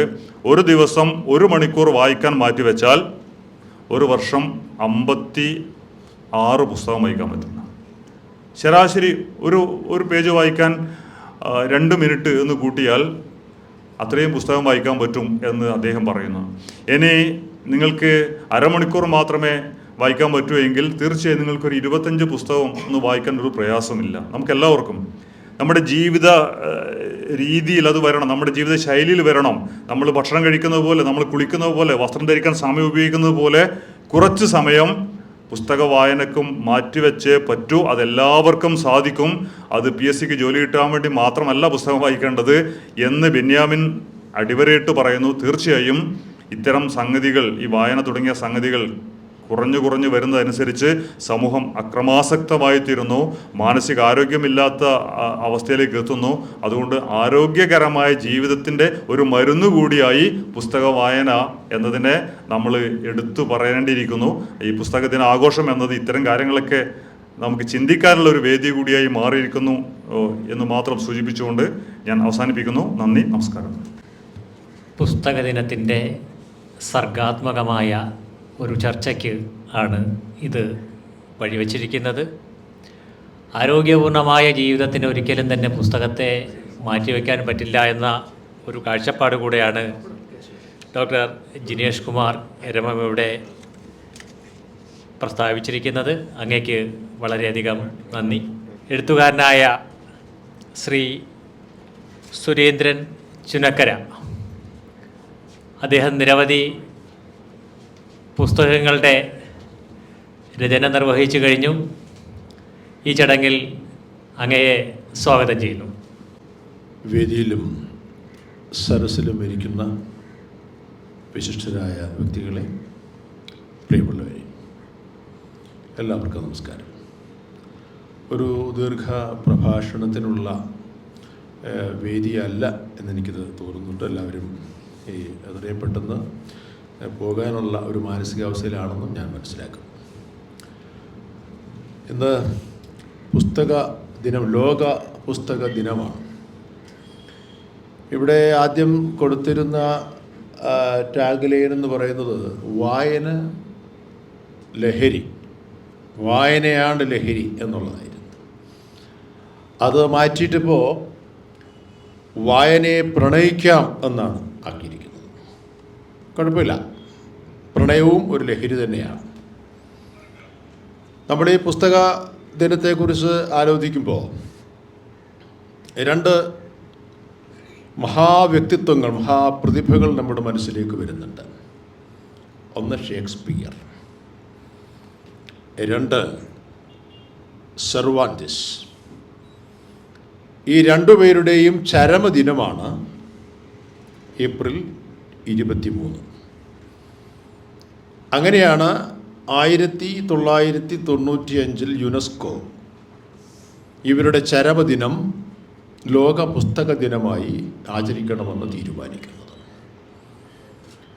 അതിൻ്റെ എല്ലാ നന്മകളും അർത്ഥവും ഉൾക്കൊണ്ടുകൊണ്ട് നമ്മുടെ സംഘാടകരും ഇങ്ങനെയൊരു പരിപാടി, മറ്റാർക്കും എനിക്ക് തോന്നുന്നില്ല തിരുവനന്തപുരത്തിന് വേറെ പുസ്തകദിന പരിപാടി ഉണ്ടോ എന്ന് എനിക്ക് തോന്നുന്നില്ല. പ്രസ് ക്ലബ്ബൊക്കെ ഉണ്ടായിട്ട്, ഇവിടുത്തെ ഒരുപാട് സാഹിത്യകാരന്മാരൊക്കെ ഉണ്ടായിട്ട് പോലും അങ്ങനെ ഒരു പുസ്തകത്തിൻ്റെയും വായനയുടെയും പ്രാധാന്യം മനസ്സിലാക്കിക്കൊണ്ടുള്ള അങ്ങനെ ഒരു പരിപാടി സംഘടിപ്പിച്ചില്ല. പക്ഷേ അത് അമൽദേവനെ പോലെ ഉള്ള ആൾക്കാർക്കത് ചെയ്യാൻ കഴിഞ്ഞു എന്നുള്ളത് വളരെ സന്തോഷം നൽകുന്ന കാര്യമാണ്. അത്തരമൊരു ചടങ്ങുകളിലേക്ക് എന്നെ ക്ഷണിച്ചതിന് പ്രത്യേകം നന്ദി പറയുകയാണ്. ഇവിടെ ഇനി എല്ലാവരും പറയാനുള്ള കാര്യങ്ങളൊക്കെ ഈ ചെറിയ സദസ്സിൽ പറഞ്ഞു കഴിഞ്ഞിരിക്കുന്നു. ഞാൻ ഒരുപാട് ദുരിപ്പിക്കുന്നില്ല. വായന ലഹരിയാണെന്ന് പറഞ്ഞത് എൻ്റെ മനസ്സിൽ ഇപ്പോഴും കിടക്കുകയാണ്. സത്യത്തിൽ ലഹരി തന്നെയാണ്. ഇത് കേട്ടപ്പോൾ എനിക്ക് 50 വർഷങ്ങൾക്ക് മുമ്പുള്ള ഒരു ചെറിയ സംഭവം ഓർമ്മ വരികയാണ്. ഞാനന്ന് 7ാം ക്ലാസ്സിൽ പഠിക്കുന്നു. കഷ്ടിച്ച് 12 വയസ്സ് പ്രായമുള്ള ഞാനന്ന് 7ാം ക്ലാസ്സിൽ പഠിക്കുകയാണ്. ഞങ്ങളുടെ ക്ലാസ് ടീച്ചറായിരുന്ന, സാഹിത്യ കുതുകി കൂടിയായിരുന്ന ശ്രീധരൻ നായർ സാറായിരുന്നു ക്ലാസ് ടീച്ചർ. അദ്ദേഹം അന്ന് ഞങ്ങൾക്ക് സ്കൂളിൽ ലൈബ്രറി ഉണ്ട്, അവിടെ കൊണ്ടുപോയി പുസ്തകം എടുത്തു തരുന്ന ഒരു ശീലമൊന്നുണ്ടായിരുന്നു. അദ്ദേഹം ഒരു പുസ്തകമെടുത്ത് എൻ്റെ കയ്യിൽ തന്നിട്ട് പറയുകയാണ്, അടുത്ത ആഴ്ച വരുമ്പോൾ ഈ പുസ്തകത്തിൻ്റെ സംഗ്രഹം എഴുതിക്കൊണ്ടുവരണം. എടുത്തിരുന്ന പുസ്തകത്തിൻ്റെ പേര് കേട്ടാൽ നിങ്ങൾ ഞെട്ടും. 12 വയസ്സുള്ള ഒരു കുട്ടിയുടെ കയ്യിലേക്ക് എടുത്തു കൊടുത്ത പുസ്തകത്തിൻ്റെ പേര് ഖസാക്കിൻ്റെ ഇതിഹാസം. അന്ന് ആ പുസ്തകം ഇറങ്ങിയിട്ട് തന്നെ കുറേ വർഷങ്ങളെ, 69-ലാണ് തോന്നുന്നു ആ പുസ്തകം ഇറങ്ങിയത്. കുറച്ച് വർഷങ്ങളേ ആയിട്ടുള്ളൂ. അന്നതിന് പ്രാധാന്യം അറിഞ്ഞുകൂടാ. ഞാൻ ആ പുസ്തകം സാറ് പറഞ്ഞതാണ്, പറഞ്ഞാൽ വായിക്കാതിരിക്കാൻ പറ്റില്ല. ഇന്നത്തെ പോലെയല്ല, ഗുരുക്കന്മാരെ നമ്മൾ മാതാപിതാക്കളെക്കാൾ കൂടുതൽ ആദരിക്കുന്ന കാലമായിരുന്നു അന്ന്. അദ്ദേഹം പറഞ്ഞതിന് ശിരസാ വഹിച്ചുകൊണ്ട് ആ പുസ്തകം ഞാൻ വായിച്ചു തുടങ്ങി. ഇഷ്ടപ്പെട്ടു. എൻ്റെ വീട് ഓടിച്ച വീടാണ്. ഒരു രാത്രിയിൽ ജനാലകൾ തുറന്നിട്ടുകൊണ്ട് ആ പുസ്തകം വായിക്കുകയാണ്. ഒരു കാലവർഷക്കാറ്റ്, ഒരു കാലവർഷക്കാലമായിരുന്നു അത്. ശക്തമായ മഴ, അതിനോടൊപ്പം തന്നെ ശക്തമായ കാറ്റ് അടിച്ച് മുറിയിലേക്ക് വരുന്നു. ഭൂതത്തെ പോലെ കാറ്റ് മുറിയിലേക്ക് അടിച്ചു കയറുകയാണ്. മരങ്ങളൊക്കെ ഇങ്ങനെ, മരങ്ങളുടെ അസ്ഥികൾ പൊട്ടുന്നു, ചില്ലകളൊക്കെ മറിഞ്ഞു വീഴുന്നു. മഴനാരുകൾ ഇങ്ങനെ, ശരിക്കും പറഞ്ഞാൽ ഓടിൻ്റെ പുറത്ത് ഇങ്ങനെ താളം തുള്ളി മൃദംഗം വായിക്കുന്ന പ്രത്യേക ഒരു ശബ്ദം, ഒരു പ്രത്യേക തണുപ്പ്. അപ്പോൾ മരങ്ങളുടെ ഒച്ച, ആ കാറ്റടിക്കുന്ന മരങ്ങളുടെ ചില്ലകൾ ഒടിയുന്ന ശബ്ദം, അതുപോലെ തന്നെ തണുപ്പ് അടിച്ചു കയറുന്നു, മഴനാരുകൾ മഴ ഇങ്ങനെ താളം ചൊള്ളുന്നു. ഇതെല്ലാം മനസ്സിൽ പ്രത്യേകമായ അനുഭൂതി ഉണ്ടായിക്കൊണ്ടിരിക്കുക. ആ വായിച്ചുകൊണ്ടിരുന്ന അതേ സന്ദർഭത്തിലാണ് ഇത് സംഭവിക്കുന്നത്. ഞാൻ വായിച്ചുകൊണ്ടിരുന്ന ഭാഗം പാലക്കാടൻ കരിമ്പനകളിൽ കാറ്റ് പിടിക്കുന്ന എന്ന ആ ഒരു ചിത്രീകരിക്കുന്ന ആ രംഗം ചിത്രീകരിച്ചുകൊണ്ട് അദ്ദേഹം എഴുതിയ വാക്കുകളായിരുന്നു. ആ വാക്കുകൾ ഈ പശ്ചാത്തലത്തിൽ, ഈ മഴയുടെ ഈ പ്രത്യേകമായ അന്തരീക്ഷത്തിൽ ആ വാക്കുകൾ എൻ്റെ ഉള്ളിൽ സൃഷ്ടിച്ച അനുഭൂതി ഈ 62-ാം വയസ്സിലും എൻ്റെ മനസ്സ് നിൽക്കുകയാണ്. ഞാൻ ഖസാക്കിന്റെ ഇതിഹാസത്തെക്കുറിച്ച് ആലോചിക്കുമ്പോൾ, OV വിജയനെക്കുറിച്ച് ആലോചിക്കുമ്പോൾ, പാലക്കാടൻ കരിമ്പനകളെക്കുറിച്ച് ആലോചിക്കുമ്പോൾ പെട്ടെന്ന് ഈ മഴയും കാറ്റും ഈ മഴനാരുകളും എൻ്റെ മനസ്സിലേക്ക് കടന്നു വരുന്നു. നേരെ തിരിച്ചും. അപ്പോൾ വായന നൽകുന്ന അനുഭൂതി എന്ന് പറയുന്നത് ലഹരിയാണ്. അത് ജീവിക്കാനും ജീവനുള്ള വസ്തുക്കളോട് പ്രണയിക്കാനും പ്രകൃതിയെ ഇഷ്ടപ്പെടാനും ഒക്കെയുള്ള ഒരു കരുത്താണ്, ഒരു പ്രചോദനമാണ്. നിർഭാഗ്യവശാൽ നമുക്ക് അത് ഇന്ന് നഷ്ടപ്പെട്ടുകൊണ്ടിരിക്കും. വായിക്കുന്നുണ്ട്, വായിക്കുന്നില്ല എന്ന് നമുക്ക് പറയാൻ കഴിയുകയില്ല. 500-ൽ പരം ആനുകാലികങ്ങളുള്ള ഒരു നാടാണ് നമ്മുടേത്. 100-ൽ പരം പത്രങ്ങളുള്ള നാടാണ് നമ്മുടേത്. വായിക്കുന്നില്ലെന്ന് പറയാൻ പറ്റില്ല. ഇപ്പോഴും നടക്കുന്ന പുസ്തകമേള നടക്കുന്നുണ്ട്, പുസ്തകങ്ങൾ ധാരാളം വിറ്റുപോകുന്നുണ്ട്. പക്ഷേ വായനയുടെ ഗതി മാറിയിട്ടുണ്ട്, വായനയുടെ പ്രത്യേകമായ താളം മാറിയിട്ടുണ്ട്. എന്തു വായിക്കണമെന്ന് നേരത്തെ ഇവിടെ അദ്ദേഹം സൂചിപ്പിച്ചതുപോലെ നമുക്ക് ആവശ്യമുള്ള കാര്യങ്ങൾ നമ്മുടെ ജീവിതത്തിൽ മുന്നോട്ട് പോകാൻ ആവശ്യമായ കാര്യങ്ങൾ മാത്രം വായിക്കുന്ന തരത്തിലേക്ക് വായന മാറിക്കഴിഞ്ഞിരിക്കുന്നു. അതിന് പ്രധാനപ്പെട്ട കാരണം എൻട്രൻസ് മാനിയ ബാധിച്ച ഒരു സമൂഹമാണ്.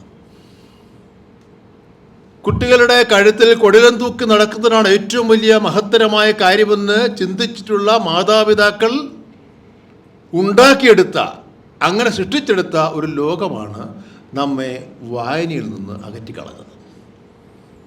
ലഹരി ആവുന്നില്ല വായന, ലഹരി ആവുന്നത് മറ്റു പലതുമാണ്. MDMA ലഹരി ഇന്ന് ലഹരി മാഫിയ സമൂഹത്തിലെങ്ങും വളരെ അതിൻ്റെ കരങ്ങൾ ശക്തമായി പടർന്നു പിടിക്കുമ്പോൾ അതിനെ പ്രതിരോധിക്കാൻ മറ്റ് പല ലഹരികളും ആവശ്യമാണ് എന്നുള്ള ബോധ്യം നമുക്കുണ്ടാവും.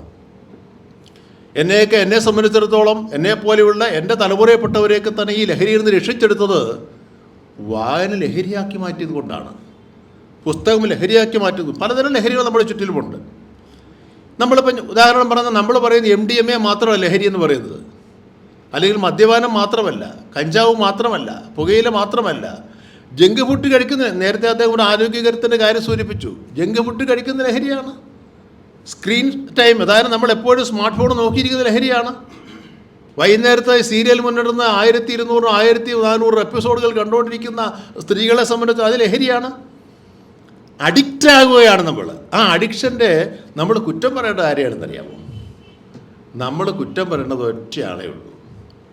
ഡോപ്പമിൻ എന്ന് പറയുന്ന ഒരാളുണ്ട്. അതാരാന്നറിയാമോ? നമ്മുടെ തലച്ചോറിലെ ഒരു ചെറിയ രാസവസ്തുവാണ്, ന്യൂറോ ട്രാൻസ്മിറ്റർ എന്ന് പറയും. ഡോപ്പമിൻ എന്നതിൻ്റെ പേര്. ഈ ഡോപ്പമിനാണ് ഇതിന് എന്നെ ബില്ലിൽ പ്രവർത്തിക്കുന്നത്. അതാരും മനസ്സിലാക്കുന്നില്ല. ഏത് ലഹരിയായാലും അതിൻ്റെ പിന്നിൽ പ്രവർത്തിക്കുന്ന പ്രേരക ശക്തി എന്ന് പറയുന്നത്, അതിൻ്റെ സയൻസ് എന്ന് പറയുന്നത് ഈ ഡോപ്പമിനാണ്.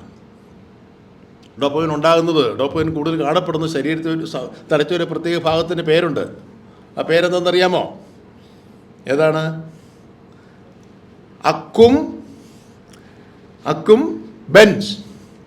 അക്കുംബെൻസ് എന്ന് പറയുന്ന ശരീരത്തിലെ തലച്ചോറിലെ ഒരു ഭാഗത്താണ് ഈ ഡോപ്പമിൻ എന്ന് പറയുന്ന സാധനം. അപ്പം നമുക്ക് ഇഷ്ടമുണ്ടാകുന്ന, നോക്കൂ, നമ്മൾ എന്തിനാണ് ജീവിക്കുന്നത്? എല്ലാ ജീവജാലങ്ങളും ജീവിക്കുന്നത്, മനുഷ്യൻ മാത്രമല്ല, സകലമാന ജീവജാലങ്ങളും ജീവിക്കുന്നത് സുഖത്തിന് വേണ്ടിയാണ്. സംശയമുണ്ട്? നിങ്ങൾ ആലോചിച്ച് നോക്കൂ. ആനന്ദത്തിന് വേണ്ടിയാണ്, അനുഭൂതിക്ക് വേണ്ടിയാണ്, അല്ല മറ്റൊന്നിനുമല്ല. ഇപ്പോൾ മോക്ഷത്തിന് വേണ്ടി എല്ലാം സർവസംഘ പരിത്യാഗിയായി മാറിയിട്ടുള്ള സന്യാസിമാർ പോലും ജീവിക്കുന്നത് മോക്ഷമെന്ന് പറയുന്ന അനിത്യമായ ആനന്ദത്തിന് വേണ്ടിയാണ്, നിത്യതയിലേക്കുള്ള ആനന്ദത്തിന് വേണ്ടിയാണ്, അമർത്യതയിലേക്കുള്ള ആനന്ദത്തിന് വേണ്ടിയാണ്. അപ്പം എല്ലാവർക്കും, അപ്പം സാഡിസ്റ്റുകളുണ്ട്, സ്വയം മുറിവേൽപ്പിക്കുന്നവരുണ്ട്, ആത്മഹത്യ ചെയ്യുന്നവരുണ്ട്. ആരാണവർ? അതും ആനന്ദമാണ്. മസോക്കിസോ എന്ന് പറയുന്ന ഒരുതരം ആനന്ദലഹരിയാണ് അതിനെ പ്രേരിപ്പിക്കുന്നത്. അപ്പം ഏത് പ്രവൃത്തി ചെയ്താലും അതിൻ്റെ പിന്നിൽ ആനന്ദം അനുഭവിക്കാനുള്ള, സുഖം അനുഭവിക്കാനുള്ള, അനുഭൂതി അനുഭവിക്കാനുള്ള, ആസ്വദിക്കാനുള്ള ത്വര ജന്മസിദ്ധമാണ്. നമ്മുടെ ജീനിൽ തന്നെ ഉണ്ട്. അപ്പം നമുക്ക് ചെയ്യാൻ കഴിയുന്നത് ഈ ലഹരി ഉണ്ടാകുന്നത് എങ്ങനെയാണെന്ന് മനസ്സിലാക്കി അതിന് അനുഗുണമായിട്ടുള്ള കാര്യങ്ങൾ കൊടുക്കുകയാണ്.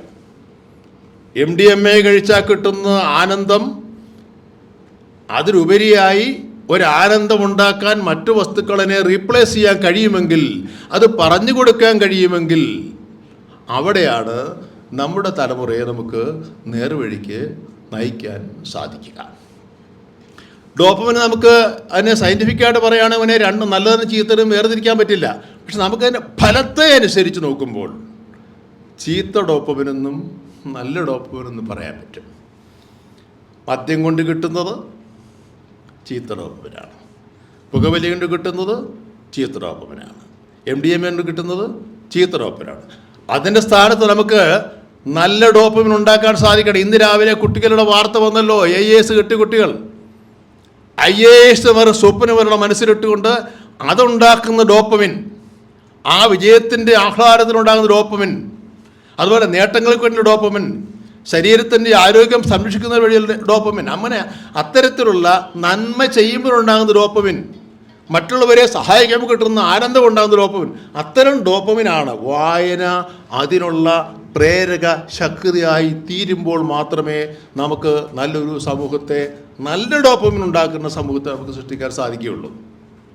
അങ്ങനെയുള്ള കാര്യങ്ങൾ പറഞ്ഞു കൊടുക്കാൻ നമുക്ക് പ്രത്യേകിച്ച് സാറിനെ പോലെയുള്ള, ജ്യോതി സാറിനെ പോലുള്ള വ്യക്തിത്വങ്ങൾക്ക് കുട്ടികൾക്ക് ഇൻസ്റ്റിൽ ചെയ്യാൻ സാധിക്കുന്നുണ്ടെന്നാണ് എനിക്ക് തോന്നുന്നത്. എങ്കിലും കുറച്ചുകൂടി മറ്റുള്ളവർ കൂടി വ്യാപകമായി ഇത്തരത്തിലുള്ള സന്ദേശങ്ങൾ, ഈ ഡോപ്പമിൻ എന്ന് പറയുന്ന കള്ളപ്പടി, അവൻ ശരിക്കും പറഞ്ഞാൽ ഇരുതലമൂരിയാണ്. അതായത് വില്ലനുമാണ് നായകനുമാണ്. അവൻ്റെ വില്ലനിറ്റി നമ്മൾ മനസ്സിലാക്കുക, നായക സ്വഭാവത്തെ മനസ്സിലാക്കി നായകനാക്കി ഡോപ്പമിനെ മാറ്റാനുള്ള കഴിവ് നമ്മൾ കുട്ടികളെ വളർത്തിയെടുക്കുകയാണെന്നുണ്ടെങ്കിൽ നമുക്ക് ഈ അരാജകത്വത്തെ നമുക്ക് ഒഴിവാക്കാൻ സാധിക്കും. വായനയില്ലാത്ത വീട്, അല്ല പുസ്തകമില്ലാത്ത വീട് ആത്മാവില്ലാത്ത ശരീരം പോലെയാണെന്ന് പറയുന്നത് പോലെ നമുക്ക് എല്ലാ വീട്ടിലും പുസ്തകങ്ങൾ ഉണ്ടാക്കിയെടുക്കാനും കുട്ടികളെ അതിലേക്ക് വ്യാപിപ്പിക്കുക. അതായത് നമ്മുടെ പഠന പുസ്തകങ്ങൾ മാത്രമല്ല, പാഠപുസ്തകങ്ങളൊക്കെ വായിക്കുന്ന ഒരു കാലഘട്ടത്തിൽ, പഠിക്കുന്ന കാലഘട്ടത്തിൽ പട്ടിണി കിടന്നിട്ടുണ്ട്. എന്തിനു വേണ്ടിയാണെന്നറിയാമോ? ആഹാരമില്ലാഞ്ഞിട്ടല്ല. അതായത് പുസ്തകത്തിൽ ലഹരിയിൽ നിന്ന് മാറി നിന്നുകൊണ്ട് ആഹാരം പോലും മറന്നുകൊണ്ട് പുസ്തകം വായിച്ചിട്ട് കാലഘട്ടമുണ്ട്. എത്ര കുട്ടികൾ ഇങ്ങനെ നമുക്കിന്ന് പാഠപുസ്തകം വിട്ട്, എൻട്രൻസ് പരീക്ഷയുടെ പുസ്തകങ്ങൾ വിട്ട് ഇത്തരം പുസ്തകങ്ങൾ വായിക്കുക. അതായത് യാതൊരു പ്രയോജനം നമുക്ക് തോന്നുന്നില്ല. പക്ഷേ നമ്മളുടെ ഉള്ളിലെ, അതായത് ബാഹ്യലോകത്തെ നമുക്ക് ശരിക്കും പറഞ്ഞാൽ മനസ്സിലാക്കുന്നൊരു വഴി നമ്മുടെ ആന്തരിക ലോകം വികസിക്കുകയും അതനുസരിച്ച് നമ്മുടെ വ്യക്തിത്വത്തിന് മാറുകയും ചെയ്യും. നമ്മുടെ ലോകം തന്നെ മാറ്റിമറിക്കാൻ നോക്കുന്ന വ്യക്തികളായത് മാറ്റാൻ കഴിയുമെന്നുള്ള ഒരു സന്ദേശം ഈ പുസ്തക ദിനത്തിലെങ്കിലും നമുക്ക് കൊടുക്കാൻ സാധിച്ചാൽ വലിയൊരു കാര്യമായിരിക്കും, ഒരു വലിയ സന്ദേശമായിരിക്കും. അങ്ങനെയുള്ള പ്രവർത്തനങ്ങൾക്ക് ചുക്കാൻ പിടിക്കുന്ന നിങ്ങളുടെ സ്ഥാപനത്തിന് എല്ലാവിധ ആശംസകളും ഞാൻ നേരുന്നു. ഇത്തരം കൂടുതൽ ആൾക്കാരെ വായനയിലേക്ക്, നല്ല പുസ്തകങ്ങളിലേക്ക്, നല്ല ജീവിതത്തിലേക്ക് കൊണ്ടുവരാൻ സാധിക്കട്ടെ എന്ന് നമുക്ക് പ്രാർത്ഥിക്കാം. നന്ദി, നമസ്കാരം. പുസ്തക ദിനത്തിൽ മലയാളം ന്യൂസ് നെറ്റ്വർക്ക് ഒരു സർഗാത്മകമായ ഒരു ചർച്ചയ്ക്കാണ് ഇവിടെ വെളിച്ചം പകർന്നത്.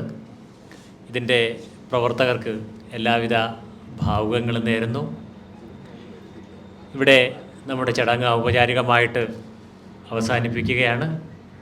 നമുക്ക് വായനയെ പ്രണയിക്കാം, വായനയെ മുന്നോട്ട് കൊണ്ടുപോകാം, വായന നമുക്ക് ലഹരിയാക്കാം. പുതിയ തലമുറയോട് നമുക്ക് പറയാം, അവർ വായിക്കട്ടെ, വായനയെ ലഹരിയാക്കട്ടെ. ഔപചാരികമായ കൃതജ്ഞത രേഖപ്പെടുത്തുന്നതിന് വേണ്ടി ശ്രീമതി ശരണ്യയെ ക്ഷണിക്കുന്നു. ഈ ചടങ്ങിൽ സ്വാഗതം ആശംസിച്ച ശ്രീ അജിത്, ഈ പരിപാടി ഉദ്ഘാടനം ചെയ്ത പ്രൊഫസർ AG ഒലീന, അധ്യക്ഷം വഹിച്ച Shri S Jyothish Chandran, chairman Jyothish group of schools, മുഖ്യപ്രഭാഷണം നടത്തിയ ഡോക്ടർ ജിനേഷ് കുമാർ എരുമം, ശ്രീ സുരേന്ദ്രൻ ചുനക്കര എന്നിവർക്ക് മലയാളം ന്യൂസ് നെറ്റ്വർക്സിൻ്റെയും തിരുവനന്തപുരം DTPCയുടെയും പേരിൽ നന്ദി രേഖപ്പെടുത്തുന്നു. കൂടാതെ ഞങ്ങളുടെ ക്ഷണം സ്വീകരിച്ച് ഈ ചടങ്ങിനെത്തിയ സദസ്സിലിരിക്കുന്നവർക്കും ഈ ചടങ്ങ് പകർത്തിയ ശ്രീ അഖിലിനും നന്ദി രേഖപ്പെടുത്തുന്നു. നന്ദി, നമസ്കാരം.